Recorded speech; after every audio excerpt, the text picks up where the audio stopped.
filling in throughout the committee hearing because people stayed up all night watching America's team, Murray State, beat Duke to go to the College World Series. So people will be in momentarily. I recognize myself for the purpose of making an opening statement. I want to welcome everyone to today's committee hearing on the privacy and national security concerns surrounding 23andMe bankruptcy sale. 23andMe is a direct-to-consumer genetic testing company in possession of personal genetic data of millions of Americans. On March 23, 2025, the company voluntarily filed for Chapter 11 bankruptcy, leaving open the question of who will purchase 23andMe and who may gain access to the sensitive information of customers and their family members. On May 19, 2025, Regeneron Pharmaceuticals, a biotechnology company based in New York, announced it had entered into an asset purchase agreement to acquire 23andMe. On June 4, 2025, the court decided to reopen the auction for 23andMe to allow for final bids from Regeneron, TTAM Research, and let me note that TTAM was founded by 23andMe co-founder and former CEO, Ms. Ann Wojcicki. With over 15 million customers worldwide, 23andMe users for a saliva sample to uncover their ancestry, family traits, and potential health risks. To whoever ends up controlling the company, there are serious concerns about what will happen to this private information. How will it be stored? What will it be used for? Could it end up in the hands of a foreign adversary through direct investment or indirectly through future partnerships? Could the information be used against customers and consumers? 23andMe has a record of engaging with foreign adversaries, namely the Chinese Communist Party. In 2015, the company received $115 million in funding from investors, including Wuxi Healthcare Ventures, which was then a corporate venture arm of Wuxi AppTech, a company with ties to the CCP and Chinese People's Liberation Army. At the time, the investment valued 23andMe at $1.1 billion. According to 23andMe, this partnership was terminated, but questions remain about the potential for the future owner of the company to partner with bad foreign actors. Notably, Regeneron partnered with a Chinese company called Zai Lab Limited on drug clinical trials during the height of the COVID pandemic. It is well known that the CCP engages in mass surveillance and has conducted dangerous activities to advance bioweapons, both used against its critics.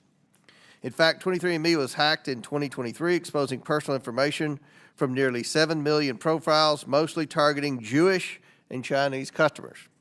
The New York Times reported that China and other countries are working to dominate these technologies and are using both legal and illegal means to obtain American expertise.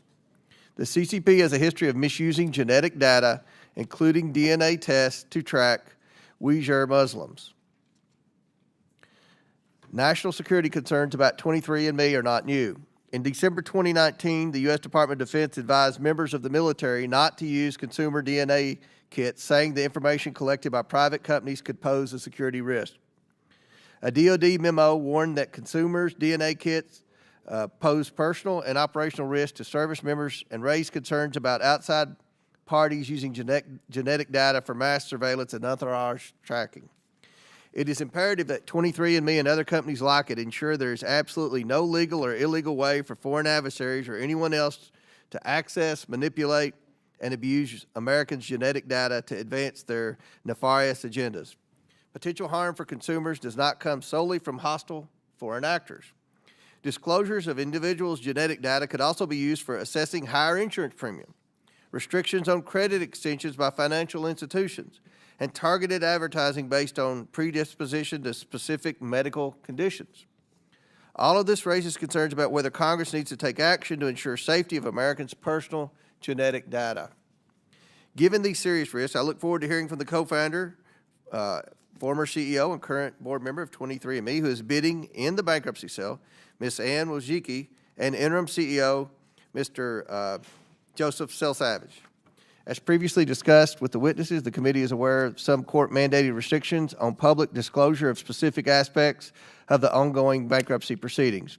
It's our understanding that these restrictions are limited and not applicable to all aspects of the pending bankruptcy. The committee expects the witnesses to answer the questions to the fullest extent possible. And with that, I yield to Ranking Member Lynch for his opening statement. Thank you, Mr. Chairman, and I want to thank the witnesses for their willingness to come before the committee and help us with our work. Chairman Comer, thank you for calling this hearing to examine the very serious issue of how we can protect Americans' sensitive personal data from hostile actors. 23andMe holds the genetic and biographical data of 15 million customers. This includes billions of phenotypic data points that make up DNA profiles, detailed genealogical and ancestry history, and, importantly, health predispositions.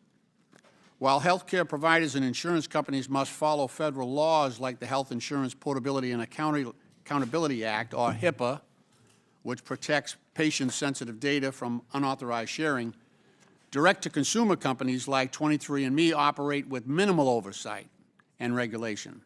The lengthy and opaque terms of service and privacy policies that customers are required to agree to typically allow for their data to be sold during a sale or bankruptcy, and that is precisely the situation that millions of the company's customers find themselves in today. Americans deserve to know what the sale of 23andMe will mean for sensitive genetic data it holds. Unfortunately, Chairman Comer has demanded this hearing take place today, unfortunately, in the midst of the bankruptcy bidding process, when these witnesses are legally prohibited in some respects from speaking to any details related to the bankruptcy and sale. But we will do our best together to get answers despite this challenge. Our concerns are magnified by the fact that the hostile actors, including foreign adversaries, are constantly attempting to buy or steal American sensitive data. In 2023, 23andMe was the target of a massive breach in which an outside attacker stole the data of 7 million customers, reportedly targeting those with Ashkenazi Jewish heritage. The governments of the People's Republic of China, the Russian Federation, North Korea, and Iran conduct persistent cyber attacks against the United States. China's President Xi Jinping has made clear that dominating the AI race and achieving global supremacy in biotechnology are critical to the future geopolitical power, and obtaining vast troves of American sensitive data is a key component of his strategy. Failing to safeguard Americans' data from these hostile actors would not only be a critical violation of privacy, but also a national security catastrophe. Given the sensitive nature of the data that companies like 23andMe hold, the possibility for that data to end up in entirely new hands in the event of a sale or bankruptcy, and the risk of data breaches, including by hostile foreign governments, we cannot rely solely on corporate efforts to ensure this data is protected. We need strong privacy protections and comprehensive laws and regulations that address the evolving landscape. That is where the federal government comes in. But instead of a strong federal government that makes every effort to protect American sensitive data, the Trump administration and DOJ are dismantling our IT and cybersecurity workforce and replacing hardworking civil servants with unqualified hacks. Just last week, President Trump installed a 22-year-old with no national security expertise to oversee a Department of Homeland Security hub for terrorist prevention. The administration has spent the last 5 months weakening our leading cybersecurity and consumer protection agencies and purging the federal watchdogs who ensure government works for the people's interests. I condemn those efforts, and if committee Republicans were serious about this hearing, they would as well. If we are concerned about the security and privacy of American sensitive data, we need a hearing examining the myriad of ways that DOJ is violating cybersecurity and privacy laws and making our personal information easier to steal or use against us. We need a hearing on how and why DOJ installed a server of unknown nature and origin at the Office of Personnel Management, or the specialized computers that DOJ engineers are reportedly creating to merge Americans' data across agencies with blatant disregard for federal laws that ensure Americans know when their data is being accessed and by whom. We need a hearing on the way that DOJ has exposed critical federal systems to hostile foreign actors and on the massive cuts to its personnel that DOJ has made across the government, including at critical agencies like the Social Security Administration, which houses every American Social Security number. Last week, Republicans on the committee voted against again, to shield Elon Musk from accountability for the destruction and danger he has wrought on Americans, quite possibly under the influence of hard drugs. But this is the Oversight Committee, and the American people deserve answers. We have weak privacy laws, persistent threats from foreign adversaries, and Trump's own estranged top advisor, and a president who is both intentionally and through incompetence crippling the federal government's cybersecurity defenses, privacy safeguards, and oversight capabilities. This perfect storm leaves American sensitive data vulnerable to breaches, exploitation, and surveillance. Americans, not private companies, hackers, or Elon Musk and Doge deserve to own their data and make the decision about how, where, and if their sensitive information is used. I hope my Republican colleagues will join us in taking a comprehensive approach to securing Americans' private data, because while it appears Americans can opt out to delete their data from 23andMe, there are no options to delete their data from Doge. Mr. Chairman, I yield back. Gentleman yields back. I'm pleased to introduce our witnesses. Today, all witnesses are testifying in their personal capacities. First of all, Ann Wojcicki is a co-founder, board member, and former CEO of 23andMe. Before co-founding 23andMe, Ms. Wojcicki worked at various hedge funds and investment companies as a healthcare analyst. She founded 23andMe in 2006. Ms. Wojcicki served as CEO of 23andMe for almost 20 years. Her service as CEO voluntarily came to an end on March 23, 2025.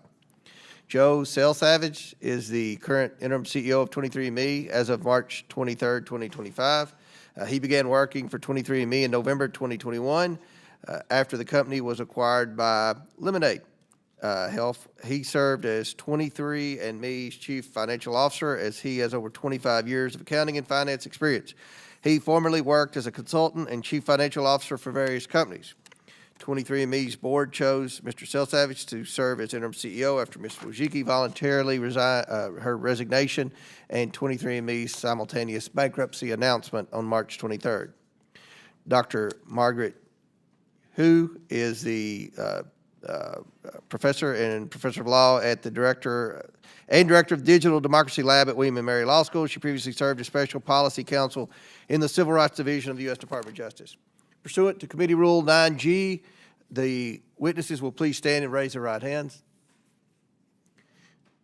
Do you all solemnly swear to tell the truth, the whole truth, and nothing but the truth, so help you God? Let the record show that the witnesses answered in the affirmative. Thank you all, and you may take a seat. We appreciate you being here today and look forward to your testimony. Let me remind the witnesses that we have read your written statement, and they will appear in full in the hearing record. Please limit your oral statements to 5 minutes. As a reminder, please press the button on the microphone in front of you so that it is on and the members can hear you. When you begin to speak, the light in front of you will turn green. After 4 minutes, the light will turn yellow. When the red light comes on, your 5 minutes have expired, and we would ask that you please wrap up. I now recognize Ms. Wojcicki for her opening statement. Chair Comer, Ranking Member Lynch, and members of the committee, my name is Ann Wojcicki. I co-founded 23andMe nearly 2 decades ago with the mission of helping people access, understand, and benefit from the human genome. My personal mission is to have a meaningful impact on the world. It has been my life's passion to understand the human genome and DNA, the code of life. The committee has raised important questions about the protections and privacy that 23andMe applied to our customers' data. Over the company's almost 20-year history, these are questions we thought seriously and deeply about. We did this because our focus has always been on improving the health of our customers. If we didn't have their trust, we would not have been able to do the groundbreaking research that impacted millions of lives. Let me be very clear about our practices and what we stood for. During my time as CEO, privacy was central to every decision we made, from product development to research initiatives. Customers had choice and transparency about what information they saw and how they consented for their data to be used.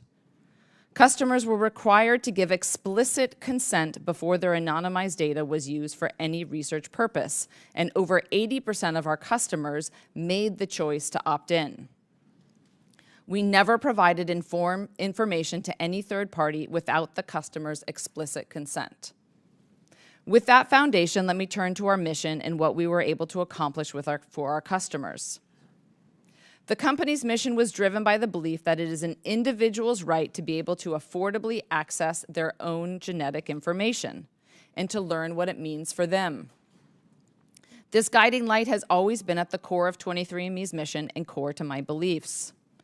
23andMe pioneered the field of genetic ancestry and direct-to-consumer genetic testing.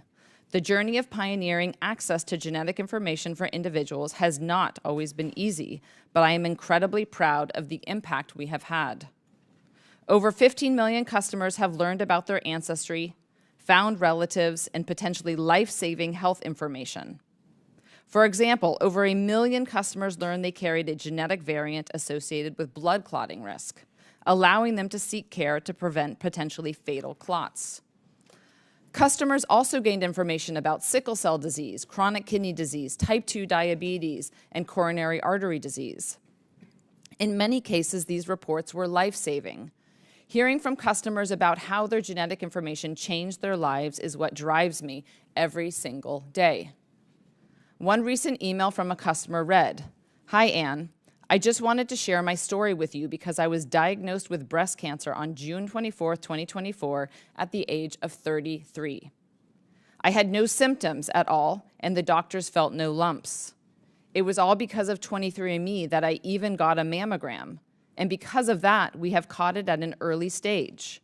And although the upcoming months will be hard, it could have been so much worse. A few years ago, I did 23andMe, and we did the health version, and it showed that I had the BRCA1 gene mutation. I have no family history that we know about, so I was not on track to get a mammogram until I was 40. I just wanted to send this testimony and say thank you. I am so indebted to you for making me aware of this, and I truly feel like because this was caught early, my life is saved, and I owe you that. From me, my family, my friends, and my 1-year-old daughter. Thank you for saving our lives." Let me be clear, none of these discoveries that saved lives would have been possible without scientific research. During my tenure as CEO of 23andMe, our research program was truly groundbreaking. The impact of our research has extended far beyond our customers. It has benefited the broader scientific community and communities from coast to coast. When I spoke with customers facing serious health conditions, their message to us was clear. Use the data we gave you. Help us if you can, or help someone else. Don't store it. Do something with it. With my remaining time, I want to address one last topic, China. The threat posed by China to the biotechnology sector is real and is not new.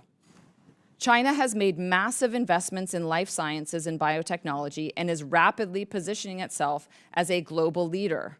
Meanwhile, the U.S. is falling behind. This disparity concerns me deeply. Understanding the human genome is not just about scientific advancement. It is about national security, global competitiveness, and the health of all Americans. This belief has fueled my work throughout my career, and it continues to drive my unwavering commitment to advancing genomics for the public good. As I believe you know, I am currently pursuing an acquisition of the company as an independent bidder during the bankruptcy proceedings. Looking forward, I remain committed to this mission and driving meaningful change in our healthcare system by continuing to empower individuals and enable them to make informed decisions about their health, because the future of healthcare belongs to all of us. I appreciate the opportunity to be here today, and I look forward to your questions.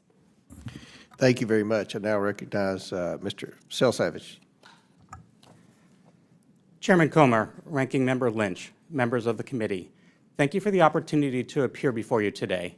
My name is Joseph Selsavage, and I am the Interim Chief Executive Officer of 23andMe, a mission-driven organization founded on a simple yet transformative belief that individuals have the right to access, understand, and benefit from their own genetic information. From the very beginning, 23andMe's purpose has been clear: to help people live healthier lives through direct access to their own DNA, to accelerate scientific discovery, and to contribute meaningfully to the future of personalized medicine. We recognize that with this vision comes immense responsibility to the millions of individuals who have chosen to participate in something larger than themselves. We are here today not only to answer your questions, but to reaffirm our deep commitment to data privacy and security, transparency, customer choice, data stewardship, and scientific integrity. Founded in 2006, 23andMe is a personal genomics and biotechnology company that pioneered direct-to-consumer genetic testing. We are named after the 23 pairs of chromosomes in every human cell.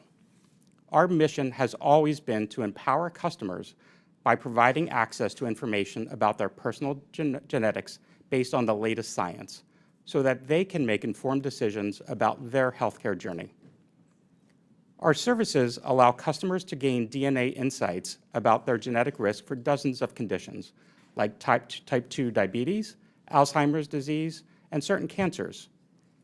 They can also learn about their carrier status for inherited conditions, like cystic fibrosis or Tay-Sachs disease, or wellness factors like lactose intolerance or deep sleep tendencies. 23andMe's customers have consistently reported taking positive health actions after learning about their genetics through 23andMe's services. 82% of our customers with an actionable genetic results were previously unaware of their health risks. The value of personal genomics goes beyond the insights people learn about themselves. Customers who register for our services also have the option for their data to be shared for research purposes, and over 80% of our customers have chosen to consent to research. Consent is a central tenet of 23andMe's research program. We have separate research consents beyond our consent to processing sensitive data, a privacy statement, and terms of service that customers must review and agree to separately if they want to participate in our research program. We remove all identifying information before any genetic data is shared with any third party. And any customer who affirmatively consents to participate in our research program can easily opt out at any time through their account settings, and always have been able to do so. Customers are also free to delete their accounts and information at any time. Customers who affirmatively consent contribute to more than 230 studies on topics that range from Parkinson's disease to lupus to asthma and more.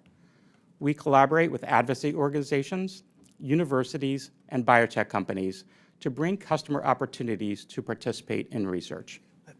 Since 2010, 23andMe has published 293 papers that help advance scientific research in a wide range of fields. Due to circumstances that I discuss in more detail in my written testimony, 23andMe is currently conducting a sales process supervised by a United States bankruptcy court. That process has been a success to date. We have 2 remaining bidders, both American enterprises, that will conduct a final round of bidding later this week before the sale to the winning bidder is presented for the approval by the court. Because this proceeding is ongoing, I am unable to speak about the merits of either bid or the ongoing sale process. But let me assure the committee that 23andMe remains committed to protecting customer data. We are requiring that anyone bidding for 23andMe must comply with all of our privacy policies. We recognize the vital importance of protecting every individual's right to access and control their genetic information. Empowering people with knowledge about their DNA is not only a matter of personal autonomy, it is a gateway to proactive and personalized health, informed decision-making, and greater engagement in scientific process. At 23andMe, we believe that when consumers are trusted with their own data, they become partners in advancing medicine and not just patients of it. I appreciate the opportunity to testify before the committee today, and I welcome your questions. Thank you very much. I now recognize Professor Hoop for her opening statement. Thank you. Good morning, Chairman Comer, Ranking Member Lynch, and members of the committee. I am Margaret Hu Davison M. Douglas, Professor of Law and Director of the Digital Democracy Lab at William and Mary Law School in Williamsburg, Virginia. Thank you for the opportunity to address the urgent matter of how best to secure Americans' genetic data privacy. As this committee recognizes, the collection, storage, and analysis of sensitive genetic information and its disclosure can pose a range of national security concerns and risks. The bankruptcy proceedings of 23andMe demonstrate why these matters are so consequential, especially in the age of artificial intelligence and the future of AI warfare. The first decade of my law career was dedicated to the Civil Rights Division of the U.S. Department of Justice. My first day as a trial attorney was the day before the terrorist attacks of September 11, 2001. I immediately joined a post-9/11 task force and focused on homeland security and border security issues. In the past decade, I have served as a researcher and a professor of AI law, constitutional law, and national security law. I would like to approach this topic from the perspective of AI and national security. My post-9/11 policy work introduced me to the topics that now form the basis of my current research in data privacy, cybersecurity, and AI governance, with a particular focus on biometric cyber surveillance and biometric cyber intelligence. This hearing is critically important. Genetic data and biometric cyber intelligence lies at the very center of a new battlefield in the age of AI. Safeguarding the genetic data of 23andMe and other biotech corporations is not just a matter of data privacy. It is of paramount importance as a matter of national security. Consequently, in addition to discussing the bankruptcy and consumer data protection laws of this current matter, I am grateful for this opportunity to support the committee's examination of the national security implications of the sale and transfer of this sensitive data. The topic of genetic data privacy unfolding within the context of this bankruptcy proceeding is simultaneously unfolding within the context of a much larger crisis: inadequate federal data privacy and cybersecurity safeguards generally, and inadequate federal laws to address the challenges of the AI revolution. The 23andMe bankruptcy filing is a wake-up call that our current legal inadequacy amounts to instability in our national security. In the age of AI, data privacy, cybersecurity, and AI infrastructure form the tapestry of overlapping systems of law and technologies. The Federal Aviation Administration, for example, coordinates airspace and aircraft traffic control, aircraft safety and investigation, and sets standards for the national airport systems. Without question, the FAA is seen as an essential national security partner, coordinating closely with the U.S. Department of Defense as it supports both civil and military aircrafts. Congress should now immediately enact both federal data privacy laws and cybersecurity laws, and also take legislative action to enact federal AI laws that anticipate these important national security threats that can be posed by inadequate AI regulations. The 23andMe bankruptcy matter provides a window into why Congress should step forward and enact these laws that are capable of creating a similar administrative oversight structure as the FAA, including regulations that acknowledge the need to coordinate national security concerns in the handling of sensitive data. 23andMe holds the genetic and personal data of over 15 million individuals, including predispositions to disease, ancestral background, and familial linkages. This data is not only personal and permanent, it's relational, making the stakes unusually high. Almost 7 million consumers were exposed in a data breach of 23andMe in 2023. The company entered into a settlement agreement that involved a $30 million settlement. Now, in the moment of AI warfare, there's a highly sensitive genetic data black market where foreign adversaries are fighting to get this data for a wide range of reasons, including for strategic advantage, sometimes referred to as military identity dominance, or for cyber intelligence purposes. Biometrics include, often referred to as hard biometrics, fingerprints, iris scans, and palm prints and DNA. In the intelligence context, the national security risks and misuses and abuses of genetic data by foreign adversaries may include potential biological warfare risks, blackmail, and increased surveillance, among other potential threats. The Pentagon has previously warned military personnel that DNA kits could pose a risk to national security. Other harms could potentially include abusing genetic data for isolating and discriminatory targeting, and potentially analyzing genetic data and aggregating biometric data and biographical data for the purposes of cognitive warfare. Data privacy is not only a consumer data privacy issue, but also a national security one. Thank you, and I look forward to your questions today.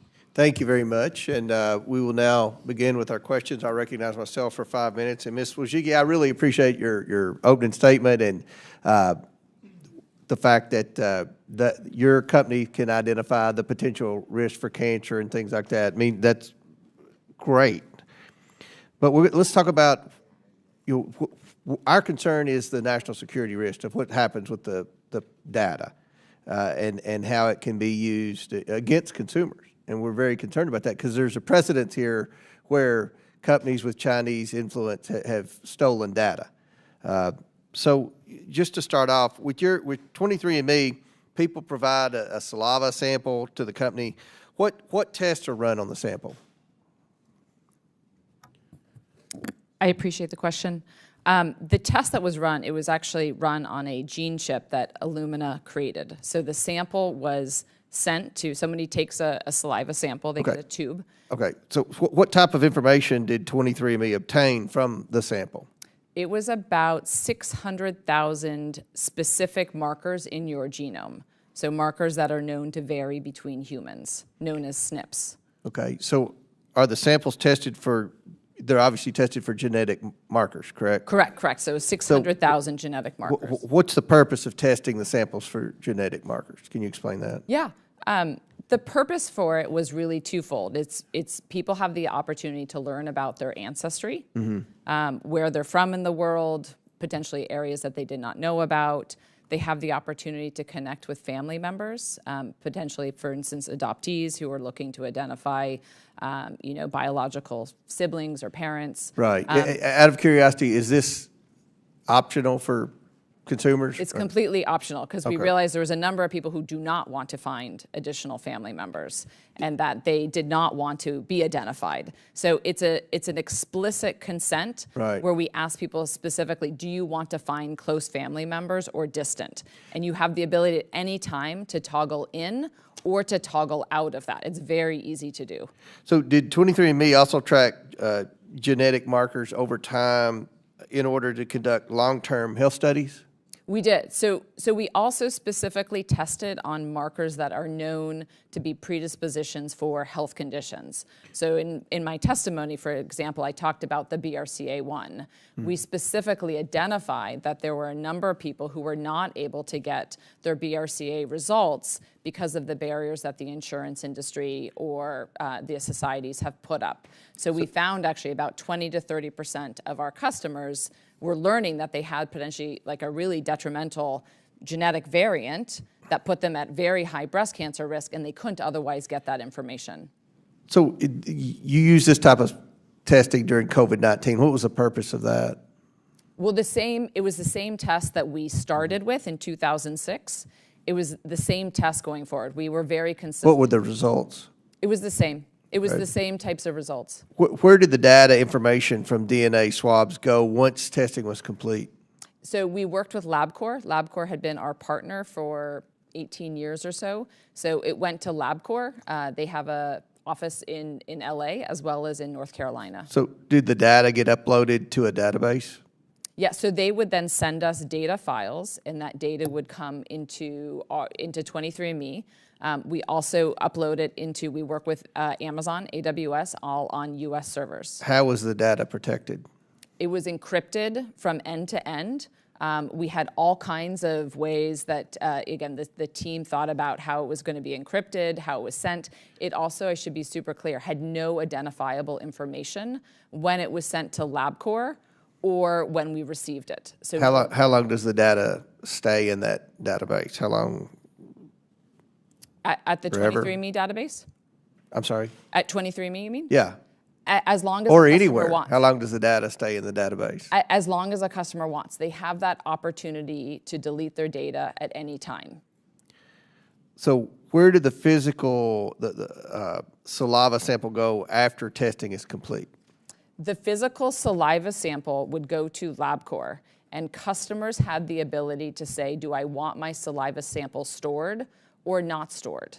And the reason why they might want it stored is, for example, we were offering in the future, potentially you would want to upgrade, you'd potentially want to get a different type of test, or if there were additional services. So we offered bio-based. If it wasn't stored, what happened? Did it get was discarded. It was discarded. Correct. You're sure?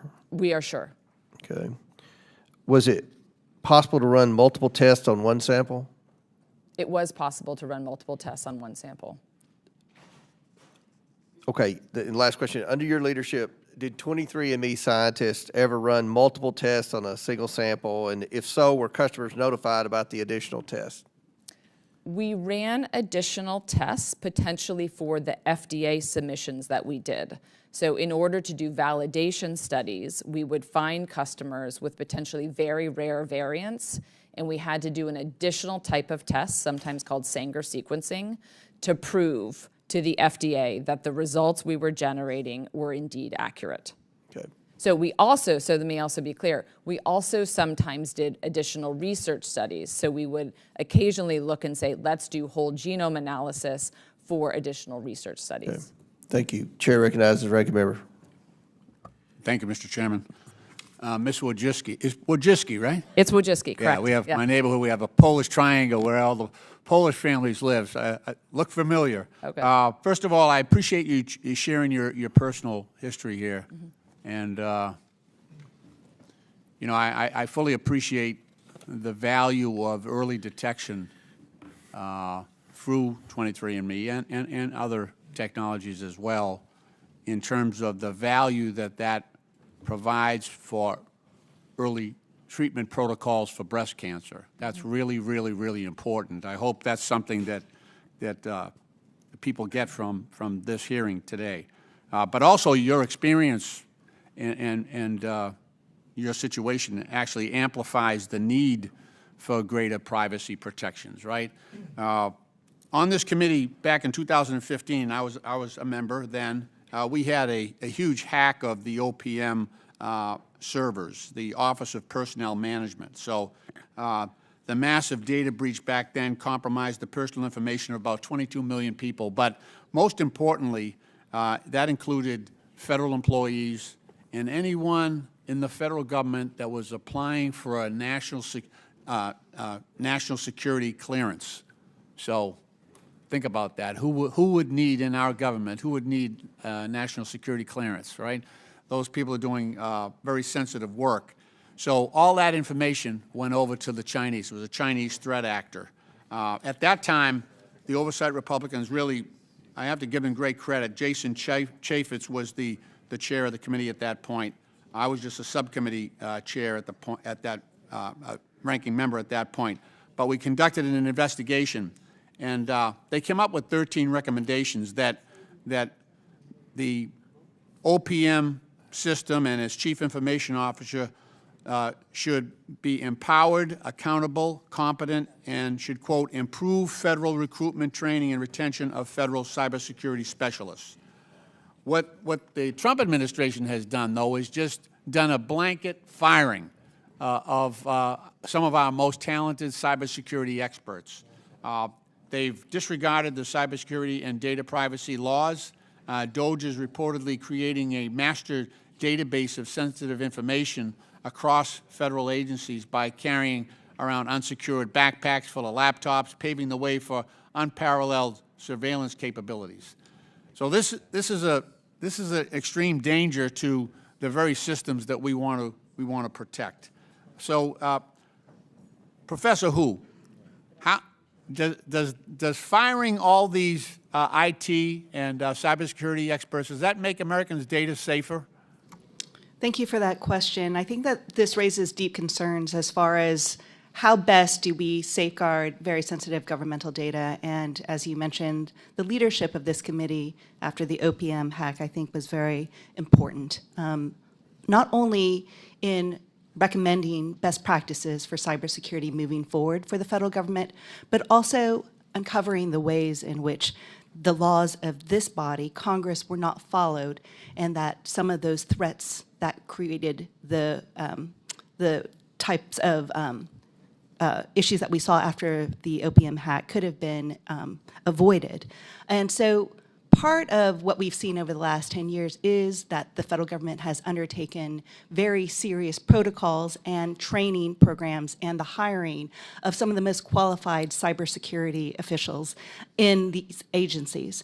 And now the concern is once those are dismantled, the expertise and also the failure to follow the protocols that followed after the OPM hack, that leaves our nation's most sensitive databases and data on our citizens up to potential abuse and national security risks. Let me ask you this. So in the past, we have several government agencies that collect troves of information. You think about Social Security, a lot of information about, people getting benefits, their banking information, things like that. The census, that's a repeat every 10-year process. We actually send people to folks' doors to get personal information. The IRS, when you take a look at your tax return and you figure out all the information that you're giving the federal government. We've kept those silos separate until now. Now Elon Musk is joining those, so all that information will be in one central database. We got that from a whistleblower. What kind of damage did that do to our national security and privacy? Well, as was pointed out in the Oversight Committee hearing recently, especially by the testimony that we saw by Bruce Schneier, that the firewalls that are created by keeping those data decentralization creates additional security safeguards. And so allowing for the integration and consolidation of that data increases vulnerabilities in cybersecurity. It's much easier to create the types of risks of exposure that now are at the heart of the topic of the discussion today. Thank you. Mr. Chairman, I thank you for your courtesy, and I yield back. Gentleman yields back. Chair now recognizes Dr. Gosar for 5 minutes. Thank you, Mr. Chairman. As a former dentist, I know how important HIPAA compliance is for the doctor-patient trust. When customers sign up for testing like 23andMe, they paid for the service, not the storage and continued research of their DNA. But at the minimum, American data shouldn't leave America's hands. China has already said it wants to create a database of genetic data to build bioweapons. If we're questioning whether our adversaries are going to use this genetic data to create a bioweapon against Americans, then quite frankly, this data collected from Americans should be destroyed, not stored.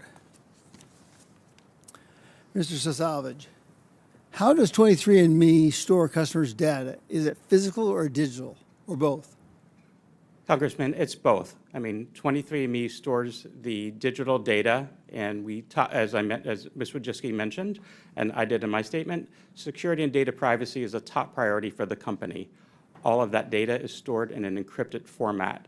And if customers do choose to biobank their sample with a consent, the physical saliva sample is maintained as well.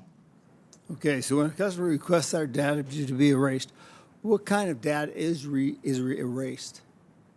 All of the data that they have in a digital format, with the exception, of their name, email address, and purchase information, is erased from the company's data records. In addition, if they had consented to biobank their sample, that physical sample is also destroyed. So now, in 2019, the Department of Defense advised our service members not to avoid these types of DNA kits due to the security concerns. Can you address that, why that would be? I am not familiar with why they requested that service members not do the personal DNA test. So let me ask you the next question. Have you ever participated in a 23andMe test? Is your data at risk too? My data is at risk. I first joined 23andMe in 2013 and have done subsequent tests on new health chips with 2013, and have continued to maintain my personal data and have not deleted it, I continue to biobank my sample with 23andMe. Ms. Wojcicki, did I say it wrong? No worries. Okay. That's perfect. I tell everybody I speak two languages, one not so good, and that one is English.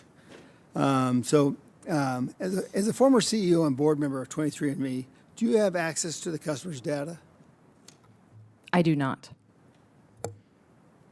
Who would be accessible to that data? Who could get to that data?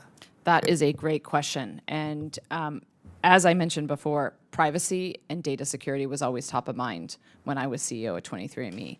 So we came up with very strict protocols about how you could ever link up genetic information with the identifiable information. So that was if you think about how our databases were set up, all of your personal information, meaning your name, your address, your email, was in a separate database that was stored separately, that very few people could connect it then with the genetic information. So from a database design, it was separated out. So a few people within the company had the ability to put that key together. So for example, imagine if you were a customer and you didn't get the right results, or you have a question about something, or you're wondering, something does not make sense to you, you would have to be able to call the customer care team, and they would have to be able to analyze your results. So only in very specific situations would we ever be able to reconnect that. And so I should also be clear, when we did research, identifiable information like your name, your address, your email was never part of that. And none of the partners that we ever had any identifiable information. So when I see a data like this, hackers got nearly 7 million people's data from 23andMe. Firm blamed users in a very dumb move. I wanted to put this to the record. Could you address this? Yes.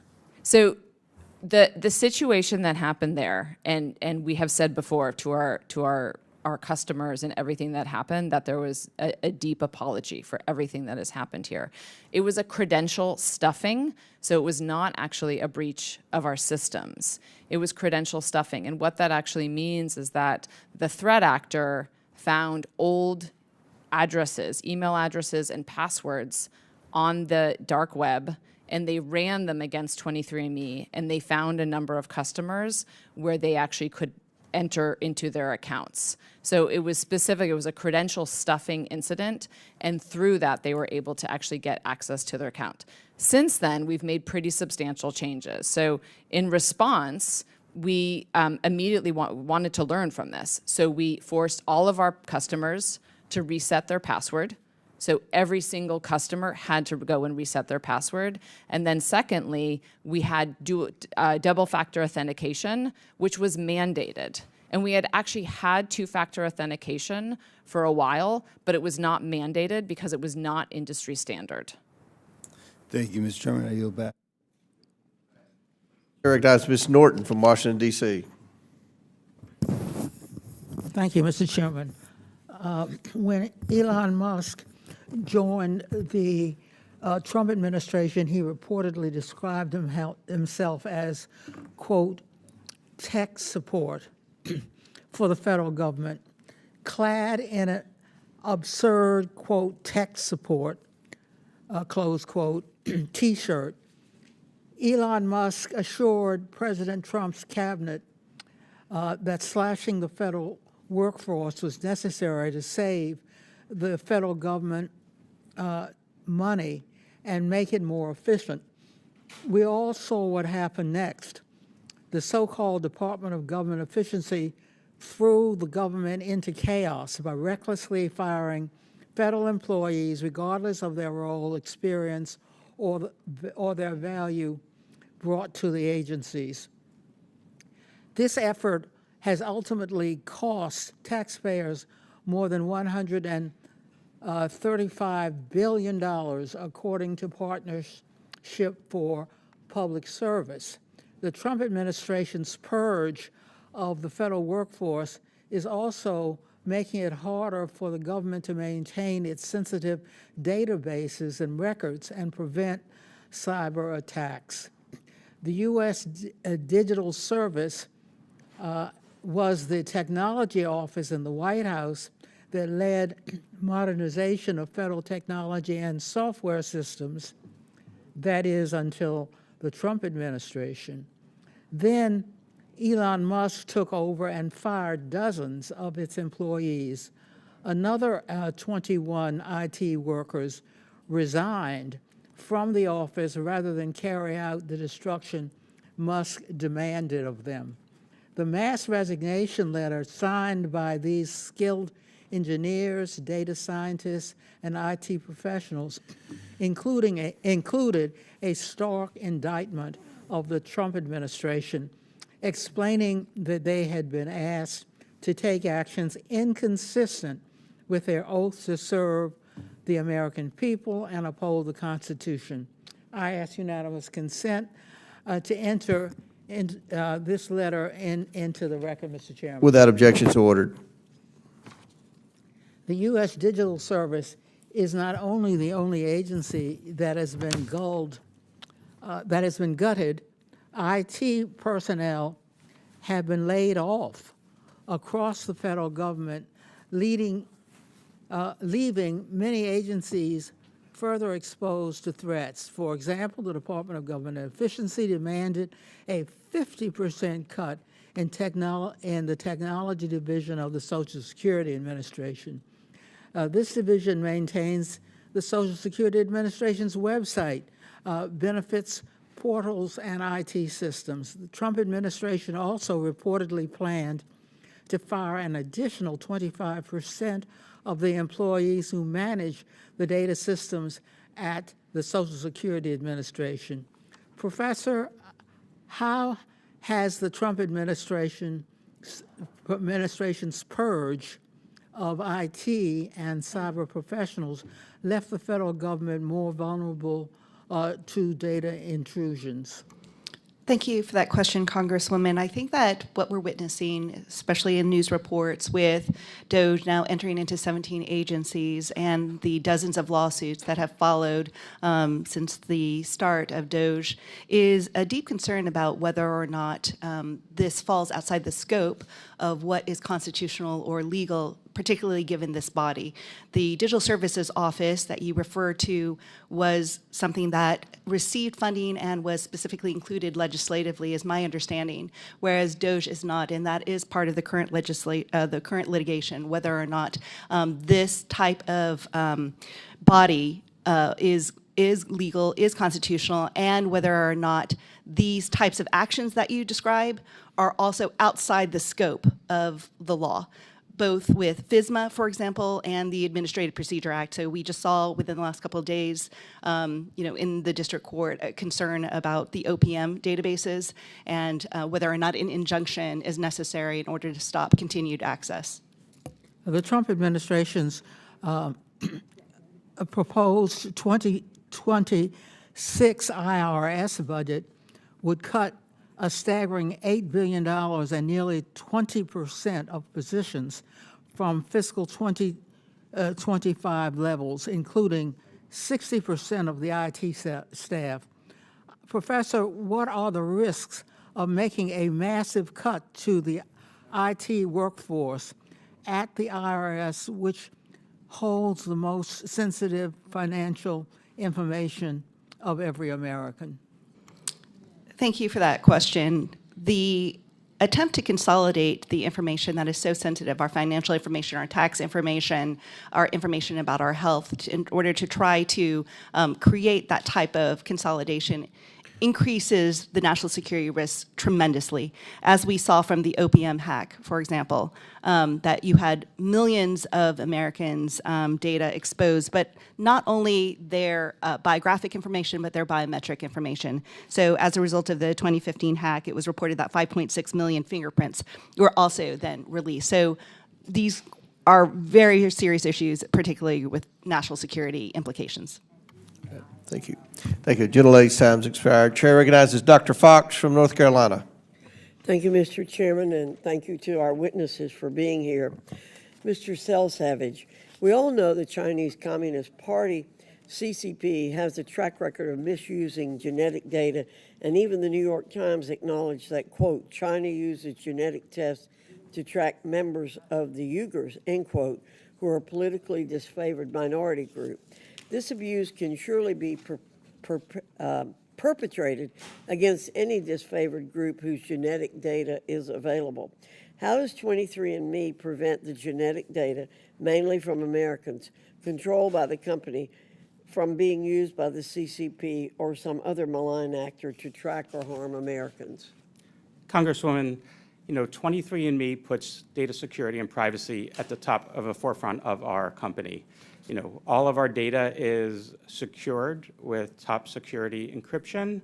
We have, security professionals, in place at 23andMe implementing the latest technologies in security. And we've received, 3 ISO certifications for the company in terms of security, cybersecurity, and privacy to make sure that the data of our customers is secure. In addition, after the cybersecurity incident, we made sure that, basically we've implemented two-factor authentication. We've ensured that customers have reset their passwords, and we make sure that those passwords have not been, basically in compromised databases anywhere to make sure that our customer data is safe. Mr. Selsavage, besides the 15 million individuals who have their genetic data stored with the company, family members, by virtue of having a similar genetic makeup to those who took the test, are also potentially at risk if 23andMe's genetic data is exposed or used for nefarious purposes. Is that correct? If a customer at 23andMe chooses to allow their data to be shared, such as a DNA relatives feature at 23andMe, people relatives could actually, and family members can see that additional data, yes. Ms. Wojcicki, precisely because of concerns about the genetic information controlled by 23andMe falling into the wrong hands, the Pentagon warned its personnel in 2019 not to use consumer DNA kits. How did 23andMe respond to the Pentagon's warning at that time? Thank you for that question. I have to say, in all honesty, we were surprised. We had not been contacted. We were surprised. So we're happy to engage around that discussion as to what are the potential concerns, but it was a surprise to us, and we did not get forewarning, and no one engaged afterwards. So after the warning, did the company change the way it handled or protected consumers' genetic data? Thank you for that. There were not substantial changes because, as I mentioned, privacy and data security had really been top priority since then. So since the inception of the company. So I would say after that notice and reading about that, it definitely became top of mind, and I think the number one takeaway we had was really there should be an engagement around the understanding of how we actually are making sure that we're securing data and how we're making sure that we're always honoring the customer's privacy. So it was a great opportunity for us to consider engaging. We always are reviewing our systems. We're always looking at sort of the update of what else should we be doing with our security protocols. And so that was the primary takeaway from that. Do you believe there's anything could have been done to prevent the 2023 breach? That is I appreciate that question. I'm pretty limited with what I can say specifically around that because of the potential litigation or the ongoing litigation around there. The thing that we always said is that you have to be vigilant on a daily basis. You have to always live in a world of paranoia because you see how many threat actors there are out there, the number of security incidents that are there. So the primary takeaway we always thought is like, what's also the product by design? How are we making sure we're designing the product so if and when something happens that we're doing everything we can to protect the privacy of our customers? The database security design has always been really important for us about making sure that if there ever was a threat actor, how are we actually making sure that we're doing everything we can to prevent that? So it was always top of mind for us to think about what those potential risks are. Thank you, Mr. Chairman. I yield back. Gentlelady yields back. Chair recognizes Ms. Brown from Ohio. Thank you, Mr. Chairman. Today's hearing gives us an opportunity to explore bipartisan solutions to protect Americans' personal identifiable information. When services like 23andMe first launched, they were seen as groundbreaking, giving people unprecedented access to information about their ancestry, health, and genetics. For the first time, you could uncover long-lost family connections or gain insights into potential health risks, all from the comfort of your home. But what many of 23andMe's nearly 25 million customers didn't realize was that unless they actively opted out, they were also consenting to share their personal DNA data with third parties. Unlike a password, you can't change your DNA, and it can't truly be anonymized. What's more, one person's genetic data can reveal information about their entire family. Now, with that company's future uncertain, the safety and security of that data hangs in the balance. Americans deserve real oversight and tough privacy protections to keep their most sensitive data safe. Mr. Selsavage, when you became the CEO, just as 23andMe experienced a massive breach that exposed the sensitive genetic data of 7 million users. What concrete steps have you taken since to prevent this from happening again? And what can you tell your customers today, right now, that you couldn't say a year ago to reassure them their most personal data is safe? Congresswoman, I will just want to reiterate that 23andMe always has put our consumers' security and data security and privacy at the forefront of the company. Since the data incident, we have implemented additional security measures. We, forced every customer to actually reset their password to make sure that their accounts are safer. We implemented two-factor authentication, whereby a customer has to either get an SMS or an email code to actually enter in addition to their password to make sure their data is secure. And then we also ensure that any sensitive data, like the personal genomic data that the customer has, if they requested that data, that there was additional verification of the customer requesting it, such as their date of birth and other credentials, and then also put a time limit so that they couldn't access that data immediately, but rather I'll put a time delay of 48 hours on that data.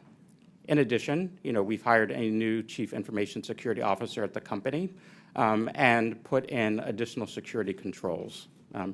Through the bankruptcy process, we're making sure that, essentially through the process that our customers' data is safe, because we're requiring any bidder for the company to continue with the privacy policies and consents that are in place here at 23andMe. Thank you.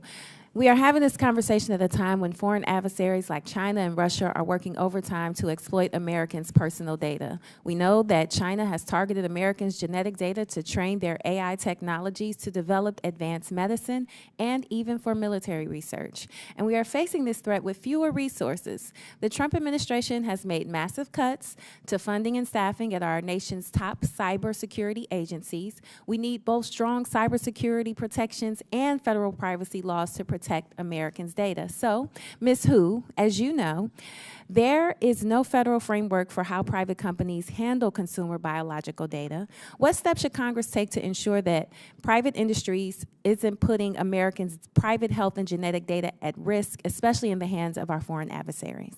Thank you so much, Congresswoman, for that question. I do believe that we need an overlapping regime that takes into account both strong federal data privacy protections that now need to update laws such as HIPAA that do not cover these types of new biotech services and wearables and other types of apps. New health data is being generated that is not covered under our existing health data protection laws.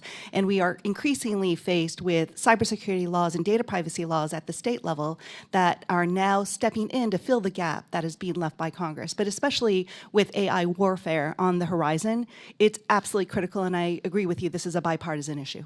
Thank you so much. I'll close with this. Americans deserve to know their sensitive private data is safe and secure. I look forward to working with my colleagues on both sides of the aisle as we continue these important conversations. And with that, Mr. Chairman, I yield back. Thank you very much. Chair recognizes Mr. Palmer from Alabama. Thank you, Mr. Chairman. Ms. Wojcicki, you initially shared data with GlaxoSmithKline in regard to research on Parkinson's, and then in 2023, it looks like you shared the entire database with them. Is that correct? So in 2018, I appreciate that question. In 2018, I need a yes or no. Did you share the entire database? No, what we did is we shared specifically, the partnership was around using genetic insights for drug discovery. Okay, so we specifically used not the entire data set, but what we did is we analyze it. We are looking at all the genetic information we have, phenotypes like Parkinson's, and saying, what is it? What is that genetic association? But you received an additional $20 million, and I think at that point you're realizing that the company was in financial trouble, and it looked to me like you made a decision to provide more than what you had provided earlier. But you also said that people have the opportunity to opt out of that. how aggressive were you in notifying your customers that they had the opportunity to opt out of that data being shared with GlaxoSmithKline? Yep, I appreciate the question. Were you aggressive, not that aggressive? Was it an email notification? How aggressive were you? Did you try to make sure that they understood they could opt out? We actually sent an email notification to all of our customers at the time of the signing of the GSK collaboration. Did you with receive a link. follow-up from people who later found out the data had been shared that they wanted to opt out, but they didn't do so before you shared the data? Customers always have the opportunity at any time to opt out. So some number of customers did respond to that email When they and opt opted out. does that include removing the data from GlaxoSmithKline? It removed the data from all future analyses. But I'm asking now, if you weren't very aggressive in notifying people before you shared it with the pharmaceutical company, and people found out later that it had been shared and they wanted to opt out, was their data removed from GlaxoSmithKline? Their data would have been removed from any future Now, GlaxoSmithKline. yeah, you're saying any future, but any past sharing of their data, that you're saying that it's pretty much gone. It was never individuals' data. It was the aggregate. So essentially it's the summary, it's the analysis. So saying this specific gene is associated Let me with ask you Parkinson's. this. When 23andMe publicly announced it was filing for bankruptcy, roughly how many users reached out to 23andMe to delete their account and their data altogether? I was not part of the company at that time, so I would not be able to answer. Mr. Selsavage, can you answer that? Yes, I can. From the time we actually announced bankruptcy until today, approximately 1.9 million customers have requested What that percentage of your, well, that's what, roughly 15%. 15%. If a user wanted to delete completely their entire account with 23andMe and delete all of their identifying data, does 23andMe allow that? And if so, what does the process look like? I really don't want to know what the process looks like. I just want to know if they have the ability to do that. The customer has the ability to do that, and for any customer, it's a very easy process. They can just log into their account, go to their settings, and request their account and data be deleted. Which 23andMe became popular because you advertised it as identifying familial connections that go back centuries in some cases. How accurate would you say that data is? You know, for our DNA relatives feature, you know, we believe that those features are highly accurate, you know, and, you know, essentially we actually take a look. When you say highly accurate, could you put a percentage on that? Is it 100% accurate, 90, 80? You know, it is in the high 90s% of accuracy. High 90s. The thing that concerns me here is how you advertise your product. And I'm not sure that people understood that you were planning to share that data with other companies, because once they share their DNA sample with you, that's a one-time sell. There's no repeat business from that. You have to generate income from other means, and apparently you did that through sharing that data with pharmaceutical companies. Let me ask you this. Do you support the motion filed by 27 state attorneys generals to request the bankruptcy court appoint a consumer privacy ombudsman and a security examiner? Do you support that? Congressman, yes, respectfully, we were the first group, the company was first to actually. Very quickly, I got yes, the last question. we support that, yes. Has a 23andMe employee ever had access to the data other than those who are cleared to have it? Has anybody else ever had access to that data? To the best of my knowledge, only people with the need to access that genetic data at 23andMe have access to it. To the best of your knowledge, but you cannot assert that no one else has had access. Congressman, that's to the best of my knowledge. As indicated, I have only been interim CEO since March of 2025, but to the best of my knowledge, no other individual other than the employees who have a need to have access to data have had access to it. Mr. Chairman, I Yes, think sir. we need to make sure that we need a more certain answer on this about who's had access to this data. I see Mr. Lynch nodding in Absolutely. agreement. So could you do a deep dive investigation to make that determination, notify the committee through Mr. Chairman and the ranking member? Congressman, I'll take that back to our team and we'll look into that for you. That's not a look into, that's a required reply. That's understood. We'll take that Thanks, back. sir. I yield back. All right, thank you. Chair recognizes Ms. Stansberry from New Mexico. Thank you, Mr. Chairman, and thank you to our witnesses for being here today. This topic is of particular interest, I think, not only to myself, but millions of Americans, not just because the company in question here actually owns the genetic data of millions and millions of Americans, but because of what's happening right now with DOGE, with the Trump administration, with private contractors getting multi-million-dollar contracts to integrate Americans' personal data, with the court cases that are in front of the Supreme Court and the district courts, and this proposal that came through this House just 2 weeks ago in the dead of night that basically would preempt state and local laws from regulating our private data through AI systems. And so, I mean, it's hard to not sit here and listen to this conversation and not feel like we're living through a sci-fi movie, right? Like we've all seen this scary sci-fi movie before, that our private biological data, not me personally, I'm too much of a privacy freak to do these genetic tests myself, that a private company has our data, they experience bankruptcy, and now we have no federal regulatory system to protect that data, and we're concerned that foreign adversaries might purchase the company and thus the data. I mean, this is insane. Like, this is crazy.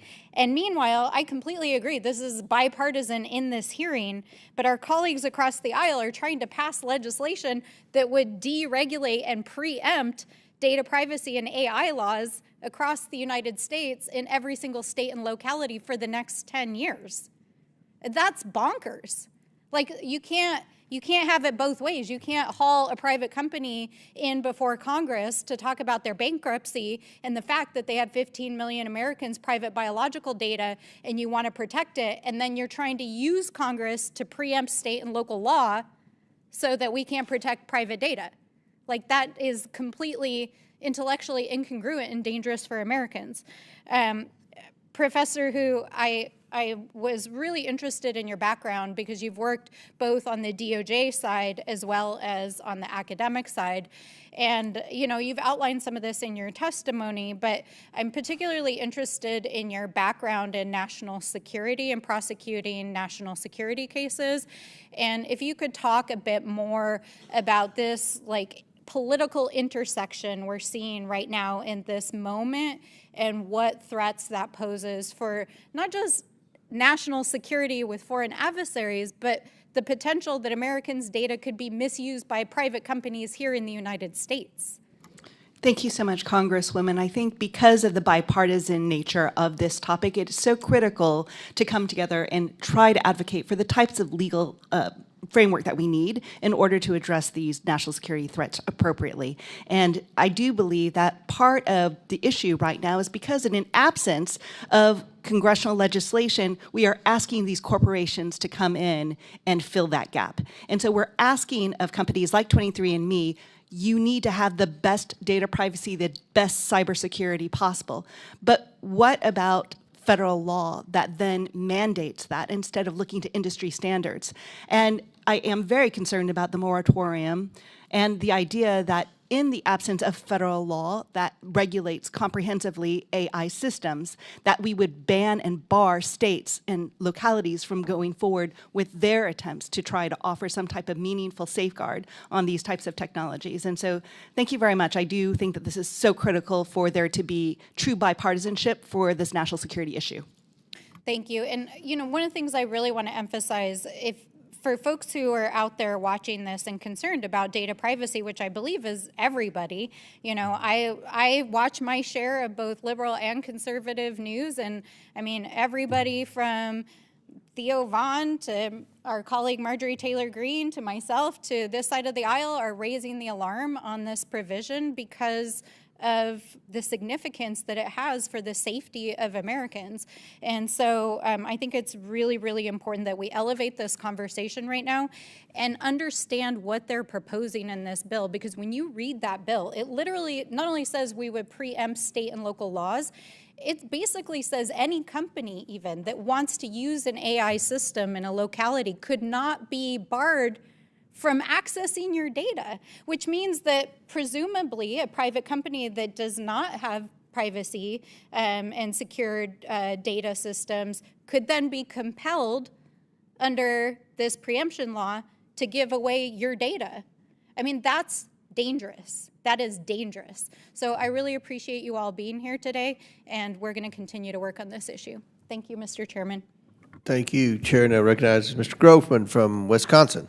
Yeah, Ms. Hu, first of all, kind of a big picture thing here.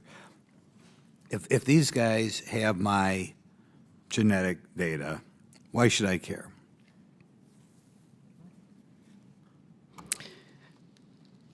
Genetic data and biometric data is now increasingly anchoring modern warfare because of the attempts in AI-driven targeting to try to aggregate biographic and biometric data.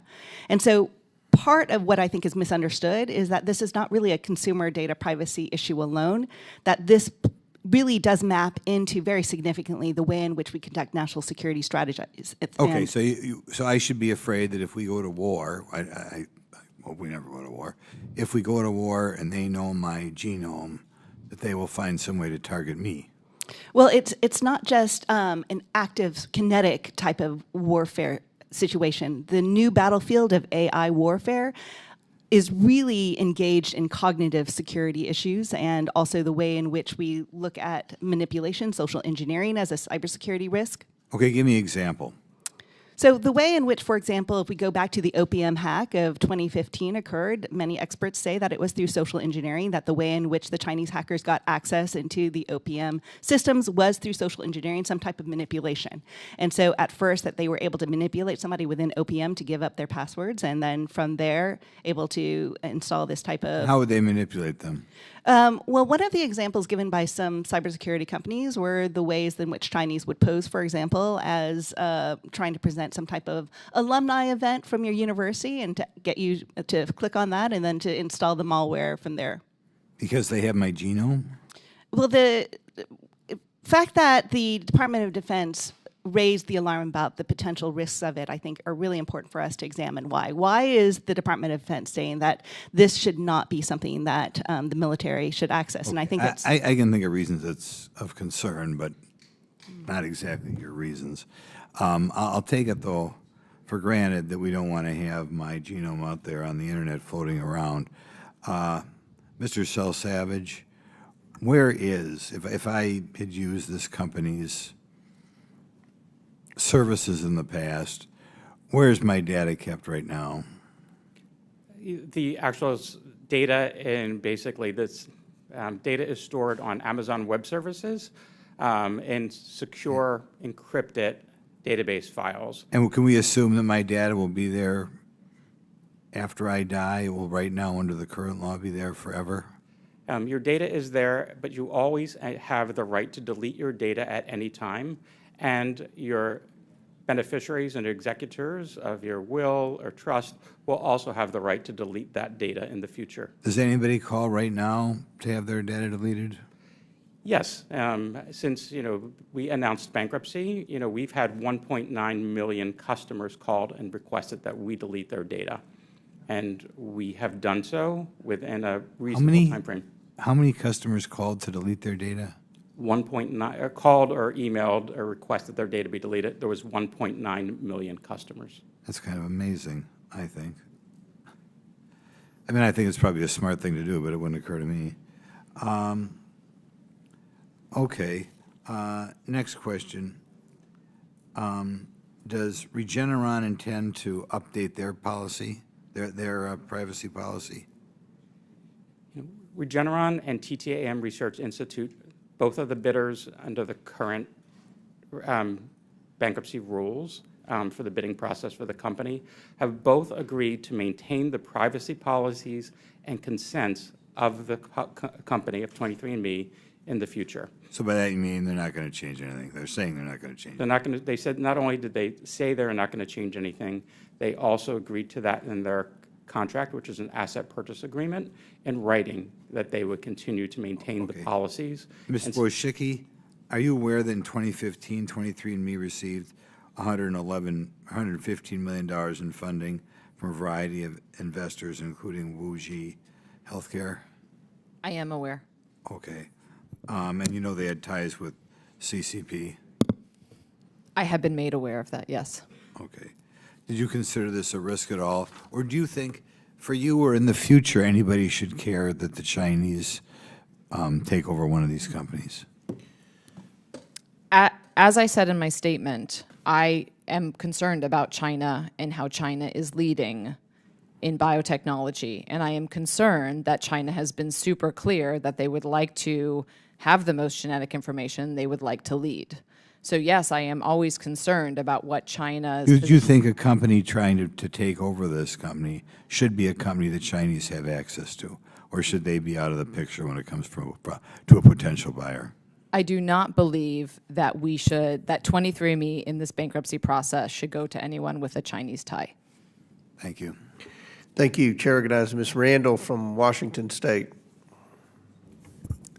Thank you, Mr. Chair, and thank you to our witnesses for being here today. You know, in this modern world, our sensitive data is stored in an increasing number of places. We've got smartwatches that track our vitals and sleep quality, and apps that track menstrual cycles and ovulation, and our phones track our steps and analyze our activity. And companies like 23andMe convinced so many to trade access to their DNA to unlock personal history and detailed genealogy reports. Ms. Hu, what kinds of entities are left out of our existing federal framework for protecting health data?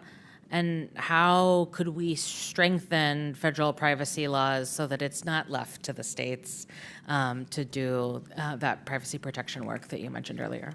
Thank you so much, Congresswoman. And I think that this is another chance to revisit the prior Congressman's question about why it matters. I think that, you know, these types of very sensitive data can be open to exploitation, both in national security, but on also consumer, exploitation purposes as well.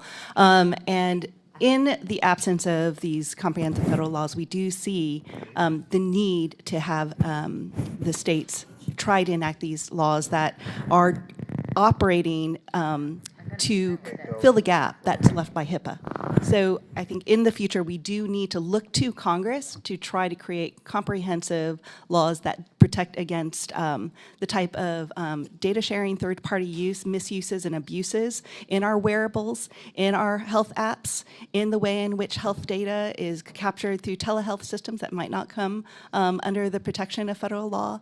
And I hope that we're able to move forward with that. Thank you.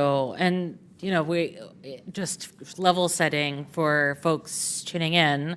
In 2022, the Biden administration issued important guidance to ensure that private health information that would be covered by HIPAA and other circumstances could not be disclosed to entities seeking to investigate someone for accessing reproductive health care, for example. But that guidance has been withdrawn under the Trump administration in an effort to push forward an anti-reproductive health agenda, putting both doctors and patients at risk and discouraging folks from seeking care. I think we have to remember that, you know, these issues are intertwined. You know, what companies, who's able to access the private health data that companies now have access to under our increasingly online and, digitized lifestyle. You know, Ms. Hu, should Americans be concerned? Well, what's the implication of individuals having their healthcare data being accessed? Should they be concerned that they might be investigated or potentially prosecuted in this political environment? Yes, thank you so much for that question. I think that part of the concern is the way in which law enforcement or others can access this for investigatory purposes, basically doing a workaround around the Fourth Amendment protections. If it can be purchased, if it can be repackaged, sold, borrowed, I think that this is the kind of data that can then end up in a way that is used against an individual without the types of constitutional protections and criminal procedure rights that they have become accustomed to. Thank you. We've made some progress on this in Washington State when I was there in the legislature, and I know that many other states are trying to enact these sort of shield laws to better protect the individual data of consumers, particularly their individual health and genetic data. Are there specific steps that you would recommend Congress taking to ensure that our health information, including medical records, remains secure? Yeah, I think that this is where we need to look at this comprehensively, not just in a siloed way, not just health data, for example, or education data or financial data, and not just a federal or a state level issue. I think that this truly needs to be across the board. So you'd mentioned state of Washington having biometric protections, for example, as well. Not all states have that type of biometric data protections or genetic data protections. And right now, in federal law, we only have it under, for example, GINA for in the employment context. But it really does need to have that very full, comprehensive approach. Thank you so much. I yield back, Mr. Chair. The lady yields back. Chair recognizes Mr. Perry from Pennsylvania. Thank you, Mr. Chairman. Ms. Wojcicki, when a customer comes to 23andMe, are there, I assume there's, I don't know, so I'm asking, there's disclaimers, there's information where you let them know that their data is going to be obviously used to provide the information that they're looking for, their ancestry, maybe their health information, whatever you provide, right? Is there information also letting them know that it might be used anonymously or otherwise for other purposes when they access your service? Great question. I appreciate that. The goal of the company has always been about transparency and choice for our customers. And it's an area I feel incredibly passionate about, that too often in healthcare, customers are not actually given transparency and choice with their information. So when you sign up for 23andMe, it is not a simple process. There's a number of very easy to understand explicit consents, and there's never a default. So for example, if you go through 23andMe, we don't default you into research. You have to actively click yes. So during that process, it is easily a 10-minute sign-up So customers process. are choosing to allow, and I'm just paraphrasing it the way I would say it, choosing to allow you to use their data as you kind of see fit, with who you see fit, whether it's with a pharmaceutical company or maybe in this case, I'm not saying you do, but another country. Is that generally correct? I mean, they're choosing what they allow, right? Correct. So we have it's a consent form that has gone through an ethics review. It's under an institutional review board.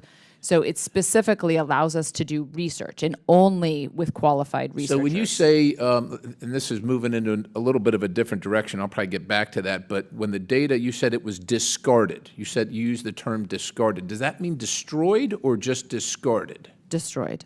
Destroyed. How is it destroyed? I'm not aware of the specifics around how it's destroyed. So it could be just thrown away. Look, I'm just asking that question because you can learn a lot by going through somebody's trash, right? And I'm not saying somebody did, but so in this context, as I read about you, bankruptcy doesn't necessarily mean the end of 23andMe. As a matter of fact, it seems like it means like it's going to continue under some other structure. Is that about right? It's not going away. It's just going to continue under some other, whether you buy it or whether Regeneron, 23andMe is not going, and the data is going to be around, it sounds like. Am I correct about that, or is that's the goal? Correct, hopeful outcome, yes. So is 23andMe precluded by law from selling all or some of the data or partnering with somebody that could do, are they precluded by law?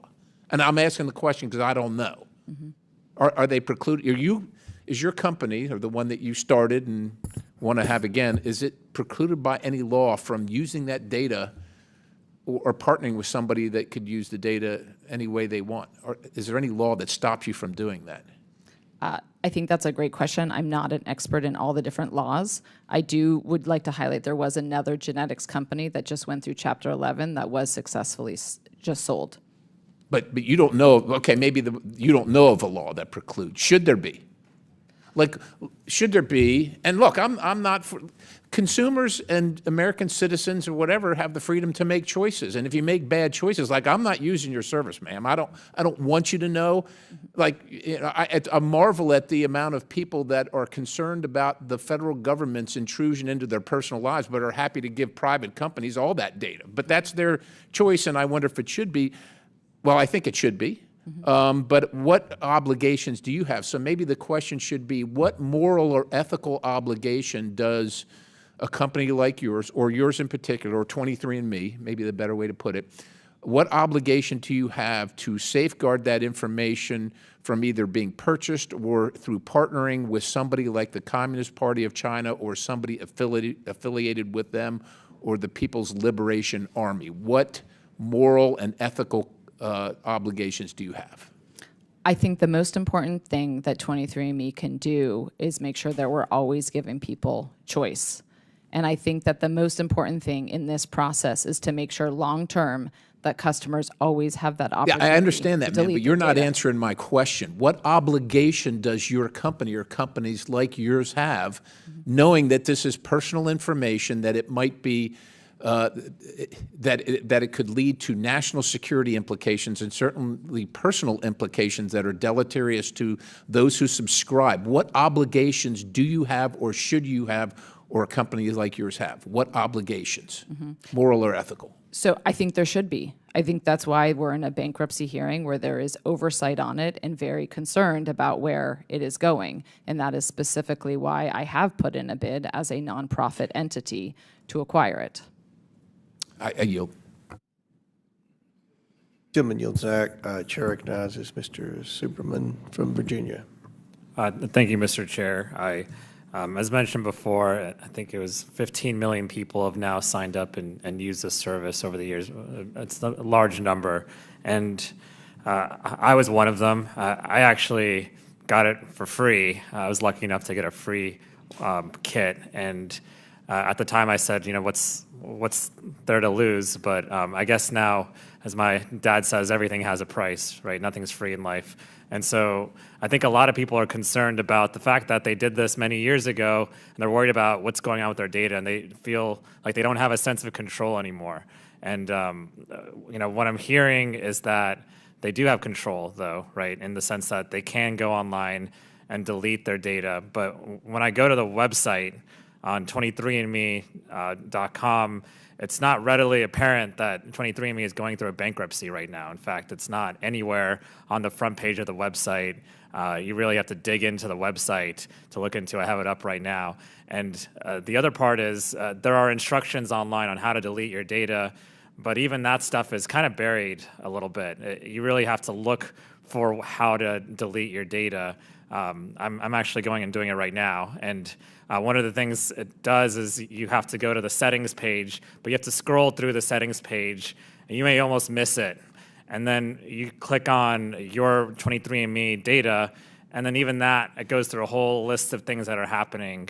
And if there simply was a delete my data page or button somewhere more prominent, then I think it would be easier for a lot of people to feel that control. And this process will be a lot easier for people who do truly want to delete their data.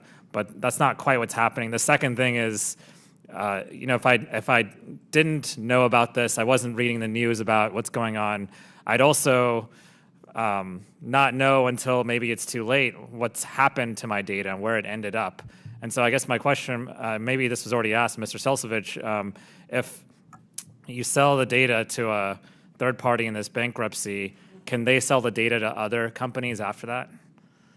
So first, let me address a couple questions. Well, just answer my question. Can they sell the data? Can the company that receives this data through a sale in bankruptcy then sell the data to another company?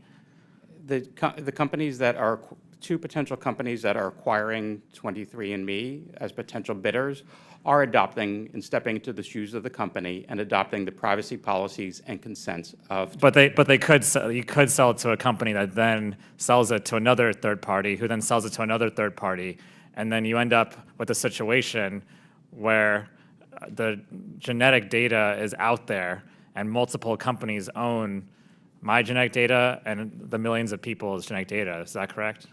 Congressman, with all due respect, I'm not a legal expert in this, but basically the potential acquirers of 23andMe are adopting the privacy policies and consents of 23andMe, where it does allow for the sale of the assets of the company. So yes, the answer to my question is yes. So then, if let's say a healthcare company bought the data, Professor Hu, couldn't the healthcare company then look at your genetic data and raise your premiums because they see some bad genetics in there, for instance? Can we have a healthcare system that now has all your genetic information and then will adjust premiums based on what they think is risk for them? Yeah, thank you so much, Congressman, for that question. I do think that genetic data is particularly sensitive because of those types of risks, that the way in which you do have insurance companies and other corporations trying to link up genetic predispositions, even for example, financial literacy and accountability, so not just for insurance issues, perhaps even other types of issues could be open to abuse. And then couldn't a foreign actor either hack into the data or even acquire the data as well and then use that and posing a national security threat? Yeah, absolutely. I think that part of what was deeply concerning, I understand about the issue of credential stuffing as the source of the cyber attack or the risk in the prior breach. But nonetheless, what we did see was a hacker named Golem post the DNA, particularly of the Chinese and Jewish ancestry on the dark web. So I just deleted my data. I hope everyone at home has the opportunity to do so, does so. And I hope a good actor does buy this data because it could slip into the wrong hands. I yield back. Very good. Chair now recognizes Ms. Luna from Florida. Hey, everyone. Thank you so much for coming in today. Specifically, thank you for your work on the human genome. Aside from that, this is pretty quick on questioning. My question for you guys is, we talk about for if people want to actually delete their data, just so I'm clear and so people watching this are clear, in the event that they choose to opt out, delete their data, what happens to the data? Is it gone forever? Is there, an area where it can be pulled back up after deleted? What happens? Miss W, if you will. I appreciate that. When I was during my tenure, when I was CEO, and I can only speak about that since I've not been there since March, if a customer wanted to delete their data, it was irreversible. It was gone. So if you wanted to delete your data, it was gone. Okay, so there's no way that they can bring it back up after the fact? No, it becomes an issue then. If people want to upload it again, you would have to respit. Okay, perfect. Well, thank you. That's all for my line of questioning. Does anyone else want my time? Nope, that's it. Thank you, guys. Chair recognizes Ms. Lee. Thank you, Mr. Chair. I think what we've seen in both last week's hearing on AI and today's is how unprepared this country is to protect people's private information. This bankruptcy in the Cell 23andMe demonstrates just how little control people actually have over their sensitive information. The few federal privacy laws we do have on the books have just not kept up with the internet age and the technological advancement.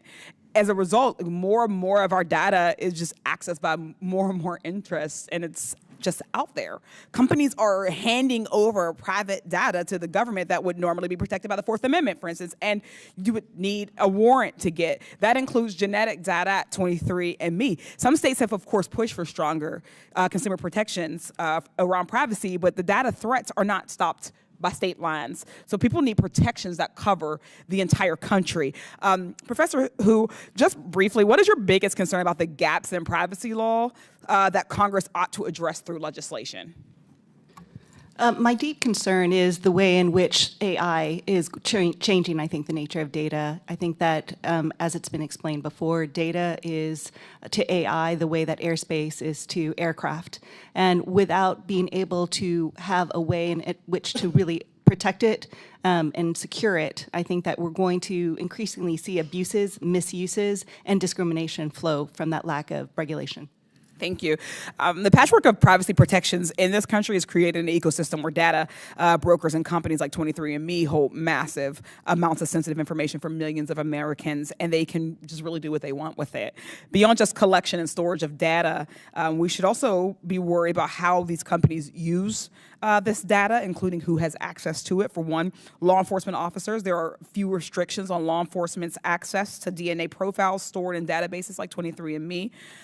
The so-called forensic genealogy is often done without a court-approved warrant and can mean that law enforcement has access to the genetic information of millions of Americans with little to no oversight. Even if you yourself did not give your DNA away, if you have a family member who did, you could be affected. What's even worse is that people usually aren't even aware that their profiles are being shared with police. 23andMe's current privacy policy states that when faced with law enforcement requests, the company will, quote, only comply with court orders, subpoenas, search warrants, or other requests that we determine are legally valid, unquote. Mr. Selsavage, that last part is a bit concerning. What exactly do you mean by other requests that are legally valid? And what other request is going to get 23andMe to give over information to police? Let me first say that 23andMe to date has not given any information over to law enforcement. We have a transparency page on our website which shows the requests that we've received from law enforcement. It's a small number, and those that we've complied with. And you'll see that it is 0 that we've complied with. The only way we will comply with a law enforcement request is with a legally valid process, such as a court order or subpoena.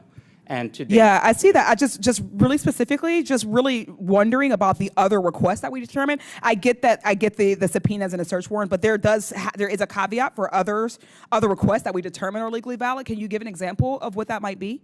That is, I cannot give an exact example of that other. I can say that, basically the only way we would comply with a law enforcement request was with what we determined to be a legally valid process. Thank you. I think that the fact that you can't define what that means is a massive loophole for 23andMe to do what it wants with people's data, and that's, I think, a really big concern. Mr. Selsavage, also, how does 23andMe notify a customer when it has provided their genetic data to law enforcement? I'm sorry if you already answered that. What information do you provide them about the requests?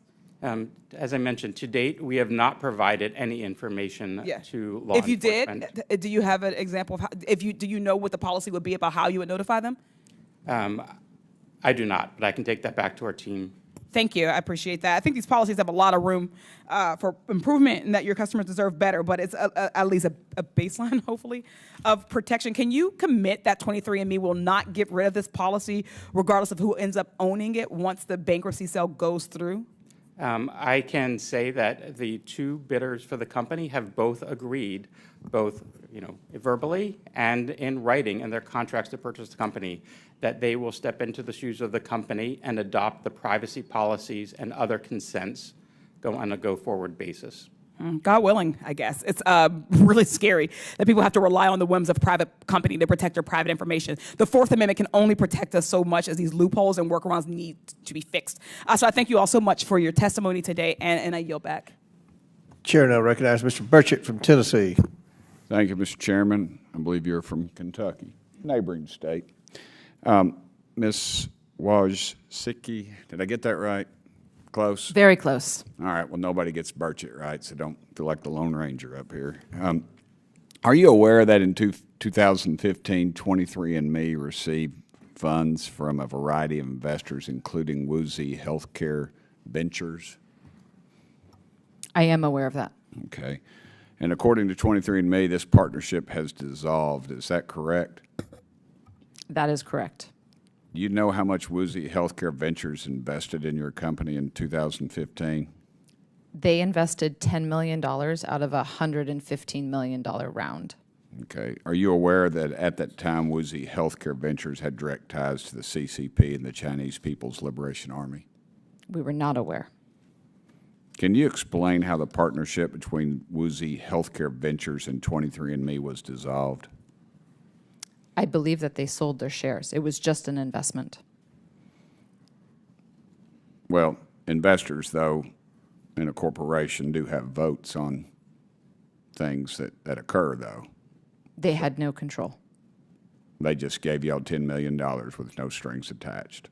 There was no control. They just gave y'all $10 million with no strings attached. That's a yes or no. They were just an investor. No strings. Okay. I have a bill, H.R. 2286. It's the American Genetic Privacy Act of 2025, and it was actually put forth last year, and your all's lobbyists do an excellent job, and this Congress, as Congresses in the past, have very little guts to do what I feel like is the right thing, because it takes a great deal of trust for Americans to share their sensitive genetic information with DNA testing companies, and selling this information to companies with direct links to malicious foreign actors, I feel like, is a huge violation of trust.